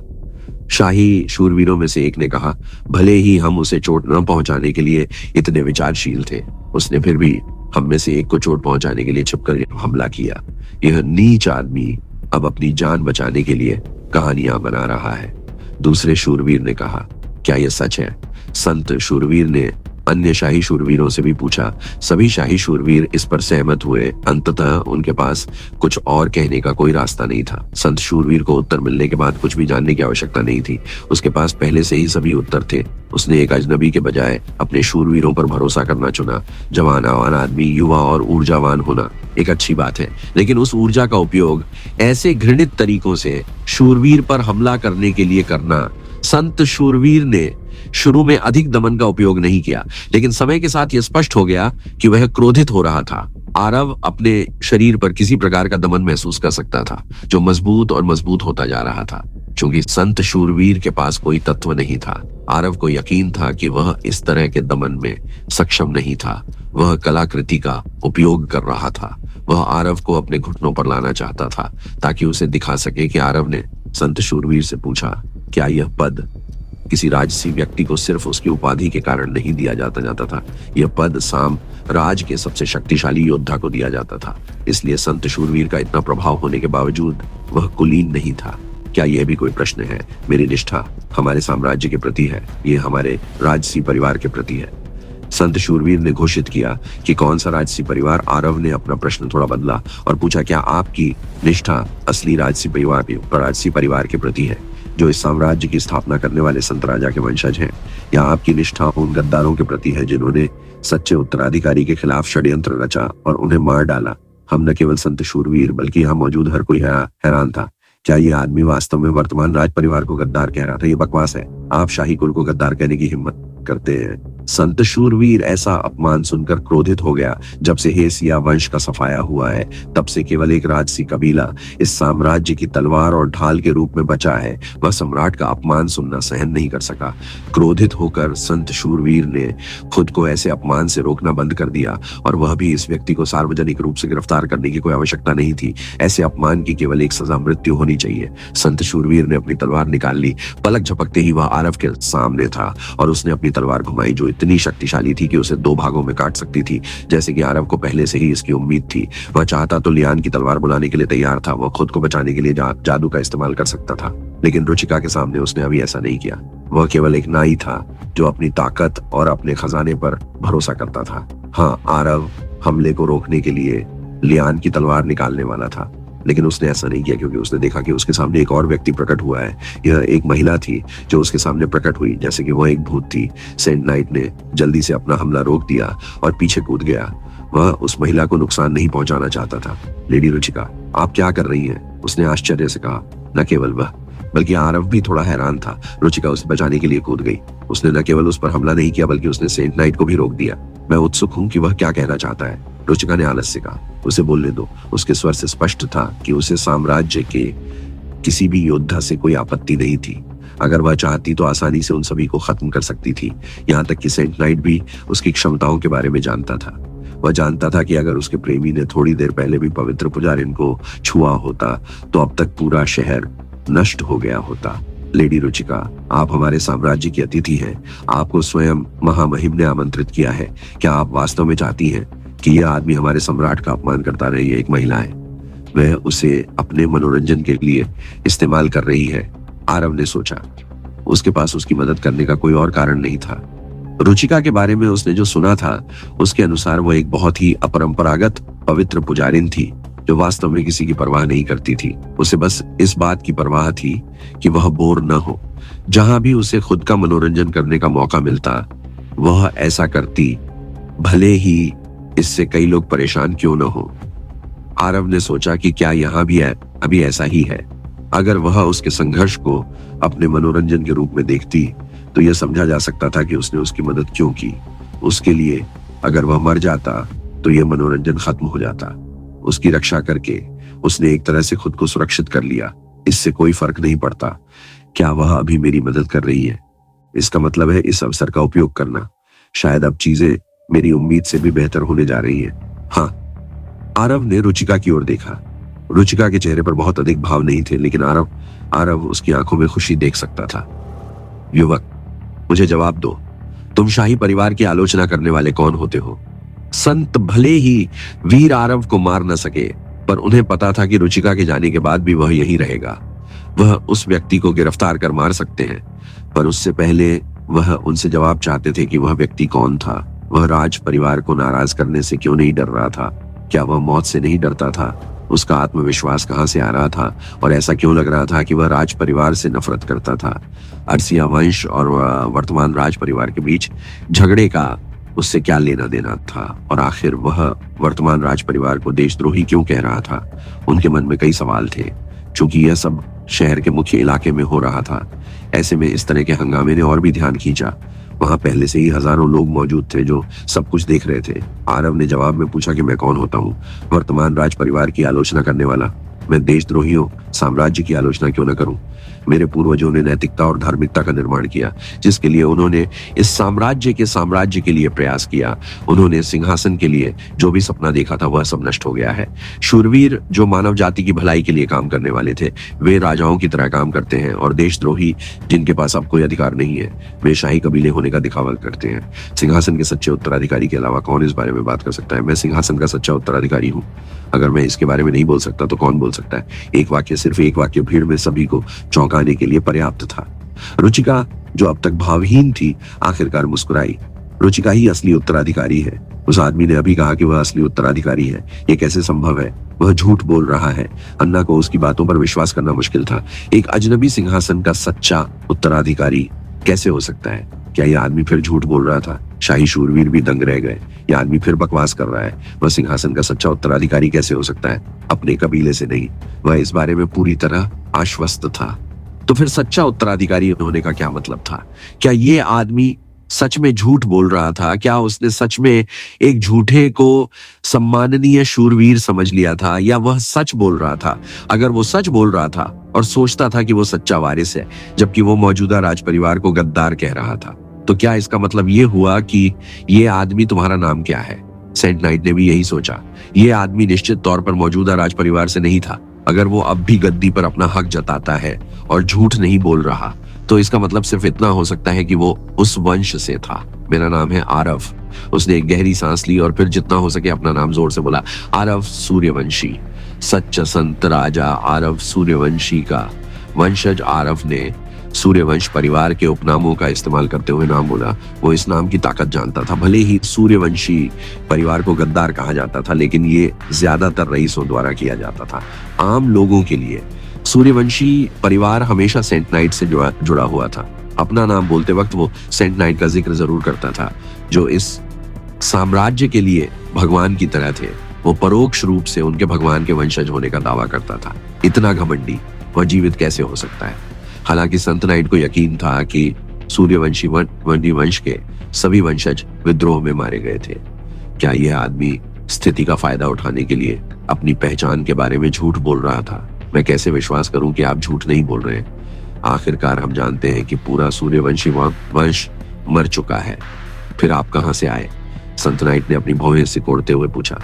भले ही यह आदमी एक सच्चा वंशज था, फिर भी वह इसे स्वीकार नहीं कर सका। वैसे भी उसे यकीन था कि आरव इसे साबित नहीं कर सकता। मेरी पहचान साबित करने के लिए यही काफी होगा। आरव ने जेब से एक पेंडेंट निकाला। पेंडेंट कुछ खास नहीं लग रहा था। ये साधारण चांदी से बनी कोई चीज थी, लेकिन अंदर चांदी का सिक्का नाम की कोई चीज थी। इसे केवल ताकतवर लोग ही देख सकते थे। ये संत राजा की आभा थी। वह पेंडेंट, क्या ये संत राजा का पेंडेंट नहीं है? क्योंकि साम्राज्य संत राजा की हर कहानी को पवित्र ग्रंथ मानता था। इस पेंडेंट के बारे में बहुत से लोग जानते थे। इसकी सरल प्रकृति के बावजूद रुचिता उन बहुत से लोगों में से नहीं थी जो जानते थे कि यह पेंडेंट क्या है। वह इसके बारे में केवल संत नाइट से ही पूछ सकती थी। संत राजा का पेंडेंट। संत नाइट ने कंधे उचकाकर जवाब दिया कि यह वाकई बहुत बुरा था। आरव की पहचान साबित करने के लिए यह चीज निश्चित रूप से काफी थी। कहानी के अनुसार संत राजा ने अपने समय में इनमें से केवल 2 पेंडेंट बनाए थे और उन्होंने ये पेंडेंट अपने 2 बेटों को दिए थे। तब से ये पेंडेंट उस समय राजसी शक्ति के प्रतीक थे। इन पेंडेंट को चुराया नहीं जा सकता था, इन्हें केवल आगे बढ़ाया जा सकता था। मूल मालिक इसे चुराना नहीं चाहता था। इसे किसी को भी दे दो, वे इसे प्राप्त नहीं कर सकते थे। और जब सूर्यवंशी वंश का सफाया हो गया तो वे नष्ट हो गए। केवल एक ऐसा पेंडेंट बचा था जो सबसे बड़े राजकुमार के मारे जाने के बाद खुद ही नष्ट हो गया था। आरव के हाथ में इस पेंडेंट की उपस्थिति उसकी पहचान साबित करने के लिए पर्याप्त थी, लेकिन फिर भी ये कैसे संभव था? आखिर ये आदमी आया कहां से? अगर मैं गलत नहीं हूं तो साम्राज्य के पास इनमें से 2 पेंडेंट थे। सैकड़ों साल पहले सबसे बड़े राजकुमार सूर्यांश के प्रशिक्षण के लिए साम्राज्य छोड़ने के बाद साम्राज्य में केवल एक ही बचा था और वह भी अपने साथ एक ले गया। क्या आप सूर्यांश हैं? सूर्यवंशी के पोते आरव ने संत शूरवीर की सजा पूरी की। यह पेंडेंट साम्राज्य का खजाना था जिसे पीढ़ी दर पीढ़ी पारित किया गया था। हालांकि इन लोगों को यह नहीं पता था कि यह किसी ऐसे व्यक्ति को दिया जा सकता है जिसका कोई वास्तविक वंश न हो, बशर्ते पेंडेंट का मालिक चाहे। अब जब उसने अपनी पहचान साबित कर दी थी तो बस एक ही काम बाकी था, अरेसिया कबीले की बेगुनाही साबित करना और साफ साफ बताना। तो तुम राजकुमार सूर्यांश के वंश से हो। वह एक निस्वार्थ राजकुमार है जो सिंहासन के लालची नहीं था और अपने छोटे भाई को इसे लेने दिया। यह अफसोस की बात है कि उसके वंशज उसके जैसे निस्वार्थ नहीं है। ऐसा लगता है कि सिंहासन के लालच ने तुम्हें वापस ला दिया है। संत शूरवीर ने आह भरी। दुर्भाग्य से अगर तुम अरेसिया कबीले के वंशज हो तो क्या हुआ? क्या तुम्हें लगता है कि तुम्हें अभी भी सिंहासन का अधिकार है? अरेसिया कबीले ने साम्राज्य को धोखा दिया। उन्होंने हमारे साम्राज्य के पवित्र खजाने को बेच दिया। इसके साथ ही उन्होंने अपने लोगों और अपने पूर्वजों के भरोसे को धोखा दिया। वे बहुत पहले ही इस साम्राज्य पर शासन करने का अधिकार खो चुके थे। भले ही संत शूरवीरों ने संत राजा का सम्मान किया हो, वे अभी भी साम्राज्य में किसी भी संघर्ष को आने नहीं दे सकते थे। वर्तमान शाही परिवार ने पहले ही अपनी शक्ति को मजबूत कर लिया था। अगर आरव सिंहासन के लिए प्रयास करता तो उसे केवल कुचला और चुरा जा सकता था, क्योंकि संत नाइट साम्राज्य में किसी भी तरह की अस्थिरता नहीं चाहते थे। साथ ही वर्षों से सेंट नाइट को शाही कुल से इतना सम्मान मिला कि वे उसके साथ परिवार जैसा व्यवहार करने लगे। वर्तमान शाही कुल ने उसे सेंट नाइट बना दिया। उसने पहले कभी किसी सम्राट के अधीन काम नहीं किया था। वर्तमान शाही कुल के प्रति उसकी पूरी निष्ठा थी, भले ही इसके लिए उसे अपने हाथ गंदे करने पड़े। मेरे कुल ने पवित्र खजाना बेच दिया। आरव ने उलझन में पूछा। आप इस बारे में बात नहीं कर सकते ना? पूरे शहर में एक शक्तिशाली आभा फैल गई। यह आभा इतनी शक्तिशाली थी कि शाही महल के अंदर बैठे हुए भी शाही परिवार इस आभा को महसूस कर सकता था। वर्तमान सम्राट अपनी पत्नी के साथ बिस्तर पर था और कुछ निजी समय बिता रहा था। जैसे ही उसे यह अजीब लेकिन शक्तिशाली आभा महसूस हुई, वह रुक। हेलो दोस्तों, ये हमारा वीडियो है। वीडियो को आप ले सकते हैं, हमें कोई समस्या नहीं है। नॉवेल ऑफ किंग चैनल को सब्सक्राइब करें, तो लाइक, शेयर और ज्यादा से ज्यादा कमेंट करना। अगले पार्ट के लिए धन्यवाद। गया और खड़ा हो गया। क्या हम पर हमला हो रहा है? नाइट अकादमी के सबसे शक्तिशाली योद्धाओं ने भी इस आभा को महसूस किया और उस स्थान की ओर भागे जहां से ये आ रही थी। उन्हें भी लगा कि साम्राज्य पर हमला हो रहा है। वह तलवार सेंट नाइट आरव के हाथ में एक धधकती लाल तलवार देखकर चौंक गया। भीड़ में हर कोई अनजाने में घुटने टेक गया। यहाँ तक कि राजकुमारी आहाना भी अपने पैरों को नियंत्रित नहीं कर सकी और घुटने टेक दिए। केवल संत नाइट और सम्मन की पवित्र पुजारिन अभी भी सीधे खड़े थे। वह तलवार अपने पूरे जीवन में संत नाइट ने तथाकथित पवित्र तलवार कभी नहीं देखी थी। ऐसा कहा जाता है कि तलवार बहुत पहले लालची राजघरानों द्वारा बेची गई थी। सबसे बड़ी समस्या ये थी कि कोई नहीं जानता था कि तलवार किसे बेची गई थी। यह वह घटना थी जिसका उपयोग विद्रोह के आधार के रूप में किया गया था, जिसमें शाही परिवार को नष्ट कर दिया गया था। नए शाही परिवार ने नियंत्रण हासिल करने के बाद उसने यान से तलवार वापस करने के लिए कहा। दुर्भाग्य से यान ने कभी स्वीकार नहीं किया कि उसके पास तलवार भी थी। अंततः एरेसिया साम्राज्य केवल हार मान सकता था और एरेसिबो को इसके लिए गिरने दे सकता था। अप्रिय माहौल को महसूस करते हुए अधिक से अधिक शाही शूरवीर उस स्थान पर पहुंचे। हालांकि मैं अपने लिए इससे बेहतर मंच नहीं मांग सकता था। भले ही रॉयल नाइट्स मौजूदा शाही परिवार के साथ थे, लेकिन उनके लिए सबसे महत्वपूर्ण बात उनका समर्थन जीतना था। सेंट नाइट ने पहले ही उनके लिए मंच तैयार कर दिया था। आरव जानता था कि वे निश्चित रूप से रेसिया कबीले को धोखा देने के विचार से समान रूप से दोषी महसूस करेंगे। वह जो निर्दोष था, उसके पास वास्तव में कोई सबूत नहीं था कि अर्सिया कबीले ने साम्राज्य को धोखा नहीं दिया या उन्होंने तलवार नहीं बेची, लेकिन इससे कोई फर्क नहीं पड़ता। उसे अभी निष्पक्ष खेलना नहीं था। इसलिए मुझे बताएं कि आप कहते हैं कि मेरे पूर्वजों ने यह तलवार दुश्मनों को बेची थी, फिर मैं इसे क्यों लूं? ये किसी वंशज के हाथ में क्यों होगी, जब तक कि आप ये न मान लें कि मैं दुश्मन साम्राज्य में घुसने और बिना ज्यादा शोर के इस खजाने की तलवार को चुराने में सक्षम था। उसने पूछा कि अगर आप ऐसा कहते हैं तो मुझे यकीन है कि आप खुद जानते हैं कि अब आप कितने मूर्ख लगेंगे। ओलियान की तलवार उसके हाथ में थी और इन लोगों को ये जानने का कोई तरीका नहीं था कि ये कुछ ऐसा था जिसे उसने एलिमेंट्स अकादमी से चुराया था। अकादमी को नहीं पता था कि उसके पास जो तलवार थी वह अरेसिबो थी, इसलिए उन्होंने अपने छात्रों को तलवार के विवरण में इसका उल्लेख किया होगा ताकि यह प्रचारित दिया जा सके कि यह तलवार चोरी हो गई थी। भले ही उन्होंने किसी को डकैती के बारे में बताया हो, वे मुख्य रूप से पैट्रिक स्टाफ ऑफ डार्कनेस पर ध्यान केंद्रित करने वाले थे, इसलिए यह जानकारी दफन होने के बराबर थी। दूसरी संभावना यह थी कि वह भी नहीं जानता था और यह महज एक संयोग था कि यह तलवार उसके पास आ गई हाथों। अधिक संभावना यह थी कि आरव जानता था कि वह इस तलवार को विशेष रूप से एक पवित्र पुजारिन के सामने लाकर एक बहुत बड़ा जोखिम उठा रहा था, लेकिन अभी के लिए यह एक गणना जोखिम था। संत नाइट आरव द्वारा तलवार चोरी करने या प्राप्त करने की संभावना के बारे में बात करने वाले थे, लेकिन आरव ने पहले ही इस संभावना को आगे लाने की पहल की थी और इसका वर्णन करते समय एक मजाकिया लहजे का भी इस्तेमाल किया था। अगर संत नाइट ने वास्तव में इस तर्क का इस्तेमाल किया तो वह बहुत हंसी का पात्र बन सकता है। आपके पास वह तलवार क्यों है? संत नाइट ने भौहें सिकोड़ते हुए पूछा, यहाँ तक कि वह थोड़ा उत्सुक था कि आरव के पास तलवार कैसे आई। अगर यह तलवार वास्तव में लाभ के बदले में किसी साम्राज्य को बेची गई थी, तो अगर वो ऐसा कर सकता था तो क्या इसका मतलब ये नहीं है कि वो मुझे भी मारने के लिए काफी शक्तिशाली था? मैं भी ऐसा कारनामा नहीं कर सकता। कोई तरीका नहीं है कि वो इसे रॉयल पैलेस से चुरा सकता था, फिर उसके पास ये क्यों है? आरव उस अधेड़ उम्र के आदमी के चेहरे पर विचार पहले से ही पढ़ सकता था। वो संत शूरवीर को मारने का इरादा भी देख सकता था। वो वाकई मुझे मारना चाहता था। उसने सोचा कि वो रुचिता की मौजूदगी में ऐसा करने की हिम्मत नहीं कर सकता। अगर वो यहाँ नहीं होती तो वो पहले ही हमला कर चुका होता। अगर हमारे रेसिया कबीले का कोई सदस्य नहीं होता तो वो तलवार किसके पास ही पास होती है, जो इस पास होती? आरव ने पूछा। जैसा कि आपने कहा, मेरे पूर्वज सूर्यांश सूर्यवंशी के सबसे बड़े राजकुमार थे जो बाहरी दुनिया से प्रशिक्षण प्राप्त करते थे। बेशक वो प्रशिक्षण के लिए तलवार अपने साथ ले गए। वो साम्राज्य की रक्षा के लिए संत शूरवीर की तरह मजबूत बनना चाहते थे, जैसे हमारे पूर्वज। आरव के पास एक कहानी है कि उनके पास तलवार क्यों थी जो उन्होंने खुद बनाई थी। वो आगे के सवाल भी जानते थे, जो सबसे कठिन हिस्सा था। वो इतने लंबे समय तक क्यों नहीं लौटे, और तुम इतने लंबे समय तक कहाँ थे? तुम अब क्यों आए? जैसा कि आरव को उम्मीद थी कि सवाल आया, लुमेन साम्राज्य डार्क मैज सूर्यांश को जानता था, जिसने एकेडमी ऑफ एलिमेंट्स की स्थापना की थी। हालांकि उनमें से कोई भी नहीं जानता था कि उस आदमी का पूरा नाम क्या था। कोई भी नहीं जानता था कि वह एरेसिया का रॉयल था, क्योंकि सूर्यांश ने एरेसिया छोड़ने के बाद पहले ही अपनी रॉयल पहचान छोड़ दी थी। दोनों साम्राज्य पड़ोसी थे, लेकिन वे एक दूसरे से दूर नहीं हो सकते थे। दूसरे साम्राज्य के विपरीत रेसिया साम्राज्य की कोई चर्च शाखा नहीं थी और दूसरे साम्राज्य के साथ व्यापार भी बहुत सीमित था। वह डार्क मैज को और अधिक परेशानी में नहीं घसीटना चाहता था, लेकिन उसके पास कोई और विकल्प नहीं था, क्योंकि सूर्यांश के पास लियान की तलवार होनी चाहिए, इसलिए वह ऐसा करने जा रहा था। वह ये नहीं कह सकता था कि सूर्यांश को एक साधारण जादूगर ने हराया और मार दिया। उसे पवित्र पुजारियों जैसे कुछ उच्च अधिकारियों का नाम देना था। अंधेरे के चर्च की वर्तमान प्रतिष्ठा को देखते हुए उन्हें इस कहानी से सहमत करना बहुत आसान था, यदि वह उनके नाम उधार ले सकता था। ऐसा नहीं है कि उनकी प्रतिष्ठा किसी भी तरह से धूमिल हो सकती थी। अंधेरे के पवित्र पुजारी भीड़ में कई लोग आश्चर्य से चिल्लाए। इस समय शाही शूरवीर भी कहानी में डूबे हुए थे और ध्यान से सुन रहे थे। जैसा कि आरव ने बताया अपनी कहानी के दौरान, उसने ये भी महसूस किया कि पीछे से कोई दूसरा व्यक्ति आ रहा है। पीछे से एक और अधेड़ उम्र का आदमी आया। हालांकि उस आदमी ने अपनी उपस्थिति का पता नहीं चलने दिया, फिर भी आरव उसे महसूस कर सकता था।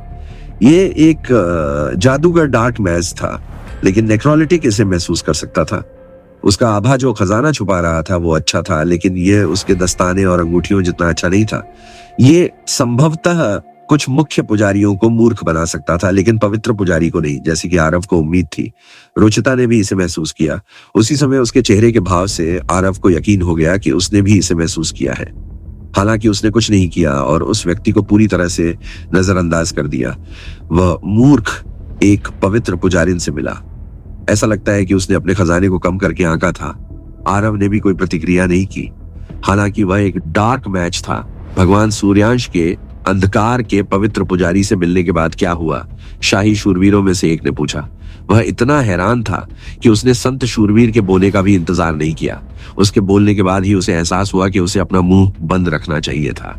उसने अपना सिर नीचे कर लिया। अंधकार का पवित्र पुजारी बहुत शक्तिशाली था, लेकिन लालची भी था। अंधकार का पुजारी पीछे हट गया, लेकिन पूजा भी बुरी तरह घायल हो गई थी। आरव के दिमाग में केवल 2 कहानियां थीं जिनका वह इस्तेमाल कर सकता था।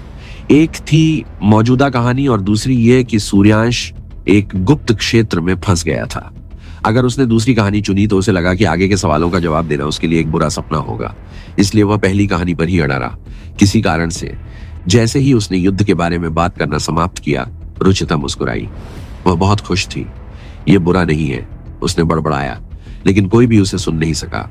आरव ने उसकी मुस्कान पर ध्यान नहीं दिया। वह उसे बार बार देखकर उसे संदिग्ध नहीं बनाना चाहता था।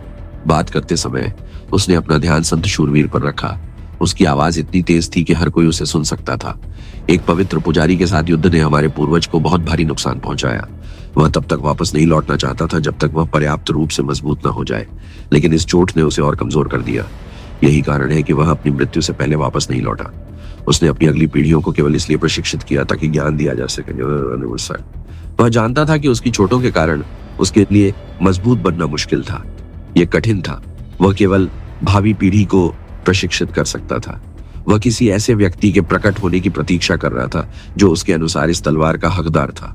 उसने शपथ ली थी कि वह तब तक रेसिया नहीं लौटेगा जब तक कि उसके वंशजों में से कोई ऐसा व्यक्ति ना आ जाए जो इस तलवार का हकदार हो। दुर्भाग्य से उसकी चोट बहुत गंभीर थी। युद्ध के 5 साल बाद उसकी मृत्यु हो गई। मैंने अपना सारा जीवन एकांत में प्रशिक्षण में बिताया है ताकि मैं इतना मजबूत बन सकूं कि उसे गर्व हो सके, ताकि मैं एक दिन वापस आ सकूं और उसकी शपथ पूरी कर सकूं। इस पूरे समय आरव केवल झूठ बोल रहा था, लेकिन जिस तीव्रता से वह बोल रहा था, झूठ और सच के बीच अंतर करना लगभग असंभव था। पूर्वज सूर्यांश ने अरेसिया वंश और साम्राज्य की बेहतरी के लिए बहुत त्याग किया। मैंने कभी उम्मीद नहीं की थी कि उसके पीछे ये सब चल रहा था। जिन लोगों के लिए उसने इतनी मेहनत की, उसने अपने ही परिवार के सदस्यों की पीठ में छुरा घोंपा और उन सभी को मार डाला। अब जबकि आरव ने किसी को मारने के लिए कुछ नहीं किया था, उसने सवाल पूछने से पहले ही एक कहानी गढ़ ली थी। उसने उनकी भावनाओं का इस्तेमाल करना शुरू कर दिया। माना कि उसे यकीन नहीं था कि ये कितना प्रभावी होगा, लेकिन उसे उम्मीद थी कि वह यहाँ के कम से कम आधे शूरवीरों को प्रभावित करने में सक्षम होगा। आप सबने जो बहाना बनाया वो ये था कि हमारे परिवार ने तलवार बेच दी है। बकवास। हम संत शूरवीर के सच्चे वंशज हैं क्या? आप सबने सच में सोचा था कि संत शूरवीर का खून इतना गंदा हो सकता है कि उससे ऐसे वंशज पैदा हो सकते हैं? सिर्फ राज सिंहासन पाने की कुछ लोगों की महत्वाकांक्षा के कारण उन्होंने धर्मी स्वामियों को मार डाला और लोगों को मारने का कारण खोजने के लिए मनगढ़ंत कहानियां गढ़ी और साम्राज्य के नागरिकों ने उनका साथ दिया। जब मुझे ये सब पता चला तो मैं इतना निराश और हताश हो गया कि मैं यहाँ से बस जाना चाहता था। मुझे लगा कि इस साम्राज्य के लोग ऐसे दुष्ट शासकों के लायक हैं जो एक दिन इस गौरवशाली साम्राज्य के पतन का कारण बन सकते हैं। मैं आप सभी को आपके भाग्य पर छोड़ना चाहता था। दुर्भाग्य से मैं उस साम्राज्य को नहीं छोड़ सकता जिसकी रक्षा के लिए मेरे सभी पूर्वजों ने इतनी मेहनत की है। मैं यहाँ नहीं रहना चाहता क्योंकि मुझे पता है कि यह साम्राज्य मेरे परिवार के सदस्यों के खून से नहाया हुआ है। ये इस शहर का भ्रम था जहाँ सूर्यांश और उसने अपनी मृत्यु से पहले अपनी आखिरी रात मीनार में बिताई थी। उसकी आंखों में चमक, उसके साम्राज्य की उम्मीदें। आरव ये सब नहीं छोड़ सकता था, इसलिए उसके झूठ में भी सच्चाई थी। उसके शब्द झूठ थे पर उसकी भावनाएं सच्ची थी। वो विश्वासघात पर गुस्सा, लेकिन दुख भी था। आरव ने जो शब्द कहे वे बहुत शक्तिशाली थे। उन्होंने वहां मौजूद हर किसी के दिल को छू लिया, यहाँ तक कि शाही शूरवीर जो उससे नाराज थे वे खुद को नियंत्रित नहीं कर सके। वे उसकी भावनाओं को महसूस कर सकते थे। इसके अलावा आरव की आंखों में आंसू देखकर उनमें से कोई भी नहीं सोच सकता था कि वह झूठ बोल रहा है। यहाँ तक कि राजकुमारी अहाना जो साम्राज्य की सबसे बड़ी राजकुमारी थी, उसकी आंखों में आंसू थे। यहाँ तक कि उसने उसकी बातों पर विश्वास किया और सोचने लगी कि क्या उसका पिता वास्तव में इतना दुष्ट था। उसने वास्तव में निर्दोष रेसिया कबीले के सदस्यों को मार डाला क्योंकि वह सिंहासन का लालची था। आज से पहले उसने ऐसी बात पर कभी विश्वास नहीं किया था, लेकिन अब उसका दिल भी अतीत में डगमगा रहा था। इस साम्राज्य में बहुत अन्याय हुआ। हमारे परिवार के अधिकांश सदस्य नष्ट हो गए और हमें इसके बारे में पता भी नहीं चला। पुरुष, महिलाएं और बच्चों की हत्या कर दी गई और इस साम्राज्य के नागरिक जश्न मना रहे थे। क्या यह वह साम्राज्य था जिसका संत राजा ने सपना देखा था? क्या यह वह साम्राज्य था? प्रियंका काट चैनल पर हमारे साथ और अधिक जानने के लिए बने रहें। आरव ने जिन विभिन्न तरीकों के बारे में सोचा था वे उसके लक्ष्यों को प्राप्त करने में, उसकी मदद करने में तेज और त्वरित थे। इन सभी विकल्पों में एक बात समान थी, उसे रेसिया कबीले की बेगुनाही साबित करनी थी। वह लियान की तलवार का खुलासा किए बिना ऐसा नहीं कर सकता था। यह साबित करने के बाद कि तलवार बेची नहीं गई थी बल्कि रेसिया कबीले की पीढ़ियों से चली आ रही थी। वह रेसिया कबीले का नाम साफ कर सकता था, जिससे उसे सिंहासन तक पहुंचने का रास्ता मिल जाता। दुर्भाग्य से यह जोखिम के बिना नहीं था। अब उसके पास एकमात्र लाभ यह था कि भीड़ में अब कोई जादूगर नहीं था। डार्क मैस के अलावा और कोई नहीं था।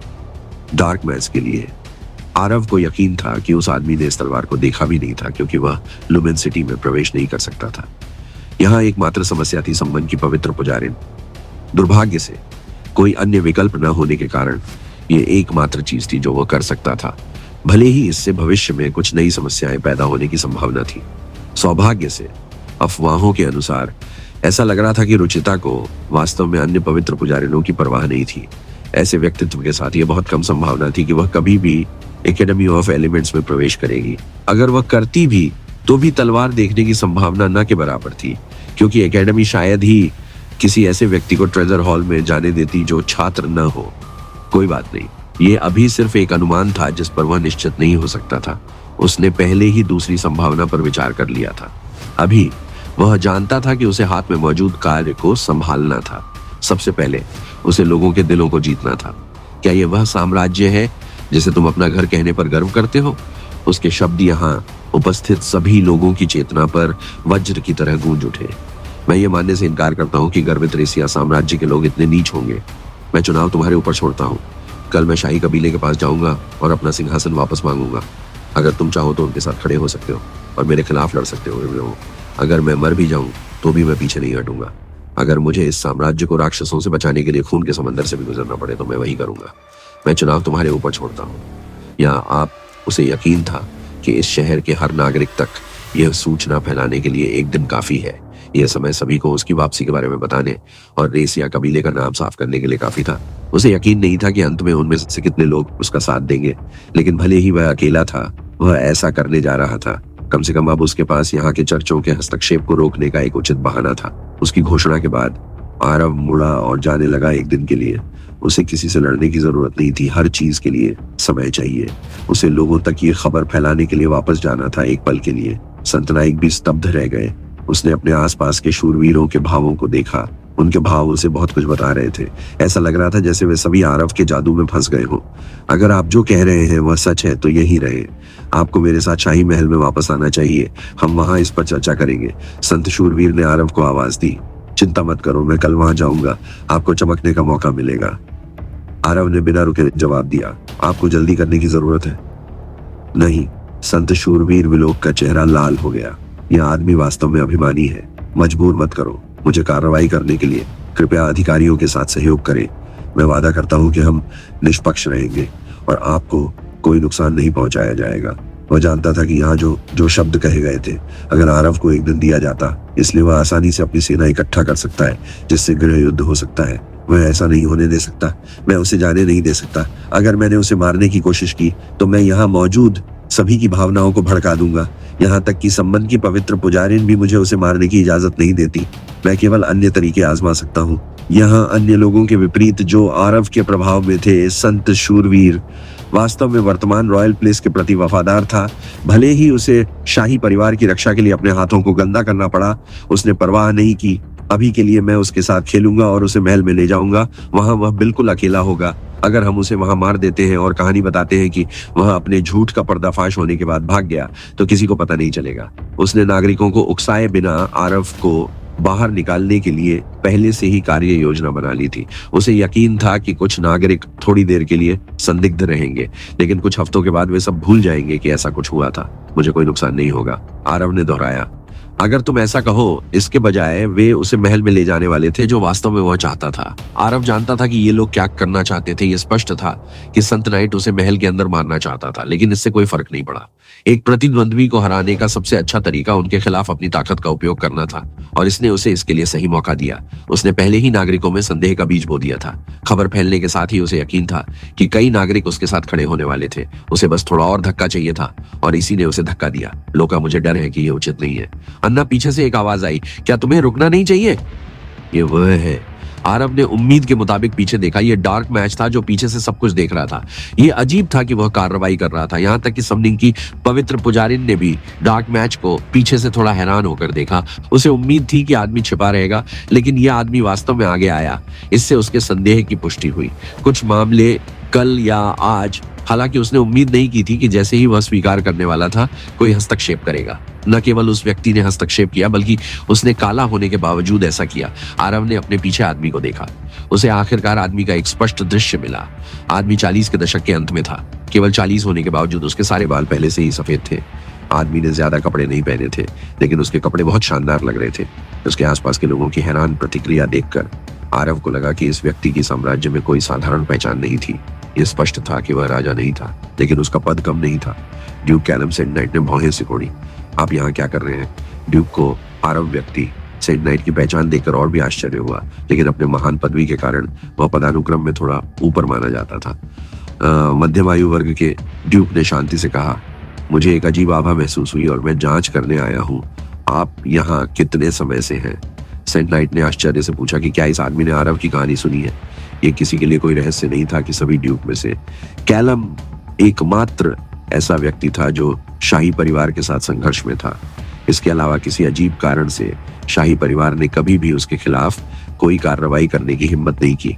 ऐसा लग रहा था जैसे यथास्थिति स्थापित हो गई हो। ड्यूक कैलम राजघरानों को नुकसान नहीं पहुंचा सकता था, और राजघराने उसे नुकसान नहीं पहुंचा सकते थे। शाही परिवार ने कमोवेश ड्यूक कैलम को नजरअंदाज कर दिया और उसे अपना काम करने दिया, जब तक कि यह साम्राज्य के कामकाज में हस्तक्षेप नहीं करता। काफी समय तक ड्यूक कैलम ने शांति से कहा, मैंने सुना कि युवक क्या कह रहा था। हम उसे वापस महल में ले जाएंगे और इस मामले पर फैसला करने के लिए सभी ड्यूक और मंत्रियों की बैठक बुलाएंगे। मुझे उम्मीद है कि आप अभी इस मामले में हस्तक्षेप नहीं करेंगे। आपको अपना समय मिलेगा। संत नाइट पहले से ही निराश था कि रुचिता ने उसे आरव को मारने का मौका नहीं दिया। अगर उसने उसे नहीं रोका होता तो चीजें शुरू में ही सुलझ जाती और ये कहानी सामने नहीं आती। जैसे ही उसने इस समस्या को सुलझाया, इसे सुलझाने का कोई नया तरीका, एक और व्यक्ति आया और इस मामले में हस्तक्षेप करना शुरू कर दिया, और वह व्यक्ति भी एक प्रथम श्रेणी का कुलीन था। मुझे यकीन है कि हम मंत्रियों और ड्यूक की बैठक में इस मामले को सुलझा सकते हैं। हालांकि तब तक मैं इस युवक को आपके साथ भेजने में सुरक्षित महसूस नहीं करता, क्योंकि वह सिंहासन का संभावित उत्तराधिकारी है। क्या होगा अगर वह महल में मारा गया और आपने बाद में एक कहानी बनाई कि वह भाग गया? कैलम ने हल्की मुस्कान के साथ पूछा, यह पहली बार नहीं होगा जब आपने रेसिया कबीले के किसी व्यक्ति को मारा हो। आप संत नाइट विलाका का चेहरा पीला पड़ गया। यह आदमी, क्या वह जानबूझकर ऐसा कर रहा था? क्या वह सिंहासन पर एक नए व्यक्ति को रखकर यथास्थिति को तोड़ने की कोशिश कर रहा था? चूंकि यह आदमी सिंहासन के लिए यहाँ है, मुझे यकीन है कि वह भाग नहीं जाएगा। मैं उसे अपने महल में रख सकता हूँ। जब सभी ड्यूक इकट्ठे हो जाते हैं तो मैं उसे ला सकता हूँ और अंतिम निर्णय लिया जा सकता है। आपको क्या लगता है कि उसे महल में ले जाने का कोई कारण नहीं है, क्योंकि सब कुछ ड्यूक की बैठक में तय किया जाएगा। अन्ना कैलम ने संत नाइट को अपनी मुट्ठी में कर लिया था। ऐसी स्थिति में संत नाइट भी कुछ नहीं कर सकता था। वह कहीं से भी बाहर आ गया। वह ड्यूक पर हमला भी नहीं कर सकता था, खासकर तब जब उसने कुछ गलत नहीं सुझाया था। लोगों की नजर में ड्यूक निष्पक्ष था और ड्यूक की सभा से पहले युवक की सुरक्षा को लेकर चिंतित था। इस समय संत नाइट भी जानता था कि उसका विकल्प आरव को बलपूर्वक पकड़ना था, लेकिन यह उसके उद्देश्य के लिए हानिकारक था। यदि वह ऐसा करता तो न केवल उसे ड्यूक से लड़ना पड़ता, बल्कि वह आरव को मारकर बाद में निर्दोष नहीं बन सकता था। खैर, यह आपकी जिम्मेदारी है, लेकिन यदि आप उसे ड्यूक की सभा में लाने में विफल रहते हैं या उसे भागने देते हैं तो आपको दंडित किया जाएगा। मुझे आशा है कि आप जानते हैं कि आप क्या कर रहे हैं। हालांकि संत नाइट के शब्द सामान्य थे, फिर भी आरव उन शब्दों में छिपे खतरे को भांप सकता था। संत नाइट को धमकाने के बाद सभी को अपने काम पर वापस जाने का आदेश दिया। उसने यह भी निर्देश दिया कि वहां जो कुछ भी हुआ उसे किसी को न बताएं। हालांकि वह यह भी जानता था कि कोई भी उसकी बात नहीं सुनने वाला आग में घी डालने जैसा होगा। संबंध की पवित्र पुजारिन ने संत नाइट का पीछा करने और जाने से पहले आखिरी बार आरव और ड्यूक को देखा। संत नाइट राजकुमारी आहाना को भी अपने साथ लाया था क्योंकि वह उसे ऐसे समय में पीछे नहीं छोड़ना चाहता था। क्या आप ठीक हैं? ड्यूक कैलम ने आरव से पूछा। मैं ठीक हूं, मदद के लिए धन्यवाद। ये जानने के बाद भी कि उसका व्यक्ति एक काला जादूगर था, आरव ने यह नहीं बताया कि वह पहले से ही इसके बारे में जानता था। उसे यकीन था कि ड्यूक उसके पास बिना किसी कारण के नहीं आया था। वह उससे कुछ चाहता था। उसने समय को तय करने दिया। उसने सिर्फ अपनी सुरक्षा बनाए रखी। चलो मेरे महल में वापस चलते हैं, तुम वहां सुरक्षित रहोगे। ड्यूक आरव को अपने साथ ले गया। उसे कब होगा ड्यूक की बैठक होनी चाहिए? आरव ने डार्क मैज के पास चलते हुए पूछा। क्योंकि यह एक महत्वपूर्ण मामला है, इसे कल होना चाहिए, कैलम ने उत्तर दिया। इसमें ड्यूक, सम्राट, मंत्री और साम्राज्य के कुछ प्रभावशाली लोग शामिल होंगे। कल यह निश्चित रूप से महत्वपूर्ण है।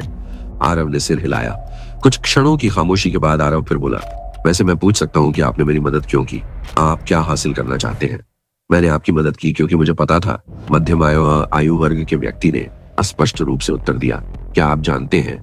आरव ने अनभिज्ञता का नाटक किया, जैसे कि वह सोच रहा था कि यह आदमी किस बारे में बात कर रहा है। मध्यम आयु वर्ग के व्यक्ति ने आरव की धीमी चाल के साथ अपनी गति धीमी कर दी, यह सुनिश्चित करने के बाद कि उनके आसपास कोई नहीं है। उसने कहा कि आपने जो कहानी गढ़ी थी वह सब झूठ थी। ओह, और आप ये जानते हैं, क्योंकि आरव पहले से ही उत्तर की प्रतीक्षा कर रहा था, लेकिन वह अभी भी उस आदमी से उत्तर सुनना चाहता था। भाग। तो मुझे लगता है कि आप भी जानते थे कि मुझे इसके बारे में पता था। मैंने अनुमान लगाया कि आरव ने शांति से उत्तर दिया। फिर भी क्या आपके लिए एक डार्क मैज के रूप में इतने उच्च पद पर होना जोखिम भरा नहीं है? हम आदमी को उम्मीद थी कि जब आरव उसे बताएगा कि वह जानता है कि आरव झूठ बोल रहा है तो वह चौंक जाएगा। हालांकि इसके बजाय परिणाम पूरी तरह से अलग था। वह खुद हैरान था कि आप कैसे जानते हैं। आदमी अचानक पीछे हट गया। हत्या का इरादा एक पल के लिए उसकी आंखों में चमक गया। उसने उम्मीद नहीं की थी, वह डर गया था कि कोई भी उसके द्वारा बताए गए रहस्य को जान लेगा। इसे इतनी अच्छी तरह से छिपाया था कि वह केवल आरव को बताना चाहता था कि वह झूठ के बारे में जानता था और फिर उसे सिंहासन पाने में मदद करता था ताकि वह उनका कठपुतली राजा बन सके। न केवल मैं, सैमलिंग की पवित्र पुजारिन भी इसके बारे में जानती है। आरव ने आदमी की हत्या के इरादे को पूरी तरह से अनदेखा करते हुए उत्तर दिया। वाह! ड्यूक कैलम का दिल थोड़ी देर के लिए रुक गया क्योंकि उसने आरव के शब्द सुने। वह राक्षस मेरे बारे में जानता है। ये कैसे हो सकता है? क्या मेरी आभा लीक हो गई है? ये कैसे संभव है? आदमी पसीने से भीग गया था। उसका दिमाग पहले से ही इस साम्राज्य से भागने की तैयारी शुरू कर चुका था। सभी पवित्र पुजारियों में से वह सबसे ज्यादा डरता था। दो में से प्रकाश का पवित्र पुजारी और सूर्य की पवित्र पुजारिन। अब जब लड़की को उसके बारे में पता चल गया था तो वह अपनी जान बचाने के लिए जल्द से जल्द साम्राज्य से बाहर निकलना चाहता था। भागने की कोई जरूरत नहीं है। अगर वह तुम्हें मारना नहीं चाहती थी तो तुम पहले ही मर चुके होते, क्योंकि रुचिता इतनी शक्तिशाली थी कि उसने ऐसा नहीं किया। उसके उस एक फैसले के आधार पर आरव उसके बारे में काफी कुछ पता लगाने में कामयाब रहा। वह मुझे मारना नहीं चाहती थी, लेकिन ड्यूक ने चंद्रमा क्यों बनाया? जहां तक उसे पता था, जादूगरों के पास कोई सहयोगी नहीं था। निश्चित रूप से सानी के चर्च ने उसका समर्थन नहीं किया, तो महिला ने उसे क्यों नहीं मार दिया? कौन जो जानता है? आपको खुद उससे पूछना होगा। आरव ने कंधे उचका दिए। वह केवल कुछ अनुमान लगा सकता था। यहां तक कि उसे भी यकीन नहीं था कि महिला वास्तव में क्या सोच रही थी। आप दोनों मेरे रहस्य के बारे में कैसे जानते हैं? यहां तक कि संत शूरवीर भी नहीं जानता कि आप वास्तव में कौन है। शुरू में ड्यूक ने सोचा था कि आरव एक मूर्ख था जो सूर्यांश के नाम का उपयोग लालच के कारण सिंहासन पर कब्जा करने के लिए कर रहा था। हालांकि अब उसे यकीन हो गया था कि इसके अलावा और भी कुछ था। वह निश्चित रूप से एक मूर्ख था। नहीं, इससे कोई फर्क नहीं पड़ता कि मैं कौन हूं। सबसे महत्वपूर्ण बात यह है कि मैं आपके लिए क्या कर सकता हूं। आरव ने कहा कि वह किसी पर निर्भर नहीं रहना चाहता था, लेकिन अगर यह एक व्यवसाय था तो उसे विश्वास था कि वह ड्यूक की मदद के बिना भी इससे निपट सकता है। और आप मेरे लिए क्या कर सकते हैं? ड्यूक कैलम ने पूछा। उसकी प्रत्येक अंगुली के शीर्ष पर रखा गया था काला गोला दिखाई दिया। उसने सुनिश्चित किया कि कोई इसे देख न सके। उसकी अंगूठी की बदौलत कोई भी उसके काले जादू की आभा को महसूस नहीं कर सकता था। ये आप हैं ड्यूक। कैलम दंग रह गया। आरव न केवल एक डार्क मैज था, बल्कि वह एक डार्क मैज भी था। क्या वह उनमें से एक था? भले ही आरव ने अपने तत्व को दिखाने के लिए एक छोटा सा मंत्र का उपयोग किया था, लेकिन अंधेरे क्षेत्रों पर उसका नियंत्रण कैलम को यह एहसास कराने के लिए पर्याप्त था कि आरव का जादू उसके मुकाबले बिल्कुल भी कमजोर नहीं था। वास्तव में आरव उससे कहीं अधिक शक्तिशाली था। वह अधिकतम 3 क्षेत्रों को बुला सकता था और उन्हें इतनी सटीकता से नियंत्रित कर सकता था। लेकिन आरव को 5 की जरूरत थी। पूरे दिल से मेरे लिए काम करो और तुम्हारी सभी इच्छाएं पूरी होंगी। आरव ने मध्यम आयु वर्ग के ड्यूक को याद दिलाया। ड्यूक ने सिर हिलाया। हाँ, मास्टर के को देखने के लिए वह मदद नहीं कर सका, लेकिन मध्यम आयु वर्ग के आदमी पर दूसरी नजर डाली। उसका स्वर वास्तव में सम्मानजनक था। ऐसा नहीं लगता कि वह मुझे धोखा देने की योजना बना रहा है। फिर भी मुझे उसके साथ सावधान रहना होगा। मास्टर, यदि आप इसे पकड़ना चाहते थे तो आप सीधे रॉयल पैलेस में क्यों नहीं जाते और इसे अपने कब्जे में ले लेते हैं? क्या आप अन्य चर्चों के बारे में भी चिंतित हैं? कैलम ने पूछा। अजीब बात है, आरव ने आरोप लगाया। यह शक्ति के कारण था। जब समय आएगा आपको पता चल जाएगा, आरव ने खुलकर जवाब दिया। ड्यूक उन्हें ड्यूक के महल में ले गया, जो शाही शहर के मध्य क्षेत्र में था। शाही महल से बहुत दूर नहीं। ड्यूक का महल रॉयल पैलेस से छोटा था, लेकिन यह कम शानदार नहीं था। यहाँ तक कि आरव भी हैरान था कि यह डार्क मैज इतनी अच्छी तरह से कैसे रह रहा था, जबकि अन्य डार्क मैज दिन ब दिन अपने जीवन के लिए संघर्ष कर रहे थे, संघर्ष दुश्मनों से भागते हुए। यह आदमी यहाँ जीवन का आनंद ले रहा था। मास्टर, आप कोई भी कमरा ले सकते हैं। मैंने कुछ आत्मा पत्थर भी एकत्र किए हैं। यदि आप चाहें मैं उन्हें तुरंत आपके कमरे में पहुंचा सकता हूँ। ड्यूक कैलम वास्तव में आरव के अनुयायी की तरह था। उन्होंने आरव की मदद करने और युवक का पक्ष जीतने के लिए एक स्पिरिट स्टोन भी दिया। अब तक वह युवक की पहचान नहीं जानता था, लेकिन किसी कारण से उसे लगा कि यदि वह पहले से ही कोई विशेष व्यक्ति नहीं है तो भविष्य में उस व्यक्ति में कोई विशेष व्यक्ति बनने की क्षमता थी। आरव को स्पिरिट स्टोन की पेशकश की है। जाने पर आश्चर्य हुआ, क्योंकि उसने उनके लिए पूछा भी नहीं था। हालांकि उसने पहले ही एकेडमी ऑफ एलिमेंट्स से सभी स्पिरिट स्टोन लूट लिए थे। स्पिरिट स्टोन ही आखिरी चीज थी जिसकी उसे अब जरूरत थी। कोई जरूरत नहीं, अपने स्पिरिट स्टोन को अपने पास रखो, आरव ने जवाब दिया। मुझे केवल जानकारी चाहिए। कैलम ने पूछा। किस तरह की जानकारी? तैयार हो जाओ। शाही परिवार के बारे में आपके पास जो भी जानकारी है, खासकर उनके खजाने और उक्त खजाने के ठिकाने के बारे में। मैं अर्सिया कबीले के विनाश और इसमें शामिल सभी कबीलों से संबंधित जानकारी भी जानना चाहता हूँ। मुझे यकीन है कि ड्यूक उसे जानकारी दे पाएगा। वह मेरी और मदद कर सकता है, खास तौर पर उस खजाने के बारे में जिसे वह खोज रहा था। निर्देश देने के बाद वह ऊपर जाने ही वाला था कि ड्यूक ने उसे रोक दिया। गुरुजी, एक बात और बता दूं। अरे, क्या तुम्हारा कोई परिवार है? चिंता मत करो, मैं उन्हें दुख नहीं पहुंचाऊंगा। मुझे परवाह नहीं है कि यहाँ कितने लोग रहते हैं। मैं भी यहाँ अस्थायी रूप से हूँ। अर्सिया पर कब्जा करने के बाद भी यह हवेली तुम्हारी ही रहेगी। गैब्रियल को यहाँ रहने वाले लोगों की परवाह नहीं थी। वैसे भी हर ड्यूक के महल में कुछ लोग रहते थे। अकेले रहना अजीब होगा। ऐसा नहीं है कि वहां रहने वाले लोग मेरे साथ हैं। बेहतर होगा कि तुम मेरे साथ आओ। ड्यूक कैलम शुरू में थोड़ा हिचकिचा रहा था। थोड़ी देर सोचने के बाद उसने आरव को कहीं ले जाने का फैसला किया, ताकि भविष्य में किसी भी गलतफहमी से बचा जा सके। ड्यूक कैलम आरव को बेसमेंट में ले गया, जहां एक विशेष हॉल बना हुआ था। हॉल के दरवाजे बंद थे। केवल ड्यूक के पास दरवाजा खोलने की चाबी थी। एक गहरी सांस लेते हुए उसने दरवाजा खोला। तुम यहाँ से अब तक कैसे बचकर आए? आरव ये देखकर हैरान था कि दरवाजे के दूसरी तरफ यह आदमी क्या था। वास्तव में आग के साथ खेल रहा था। मैंने इस कमरे के चारों ओर एक संरचना बनाने के लिए एक संरचना मास्टर को काम पर रखा था, जिसकी मैंने मदद ली ताकि मेरे बाद किसी और को पता न चले। आप दूसरे व्यक्ति हैं जो जानते हैं मैं भविष्य में किसी भी गलतफहमी से बचूंगा। मैं नहीं चाहता, खासकर अब जब एक पवित्र पुजारी साम्राज्य है। मुझे उम्मीद है कि भविष्य में यह आदमी आरव ने अपना सिर खुजलाया। मुझे नहीं पता कि मुझे उसे बेवकूफ या बहादुर कहना चाहिए। ठीक है, दरवाजा बंद करो, हम समय आने पर देखेंगे। ज्यादा कुछ कहे बिना आरव मुड़ा और कहा, मैं एक कमरा ले लूंगा। आज रात मुझे परेशान मत करो। उसने जो कुछ देखा। हेलो दोस्तों, ये हमारा वीडियो है। वीडियो को आप ले सकते हैं, हमें कोई समस्या नहीं है। नॉवेल ऑफ किंग चैनल को सब्सक्राइब करें। तो लाइक, शेयर और ज्यादा से ज्यादा कमेंट करना। अगले पार्ट के लिए धन्यवाद। उसके बारे में उसने ज्यादा कुछ नहीं कहा। वह ऐसी चीजों पर अपना हाथ रखना चाहता था। उसका एक मिशन था। उसके हाथ में 4 पत्थर थे और वह केवल उसी पर ध्यान केंद्रित करना चाहता था।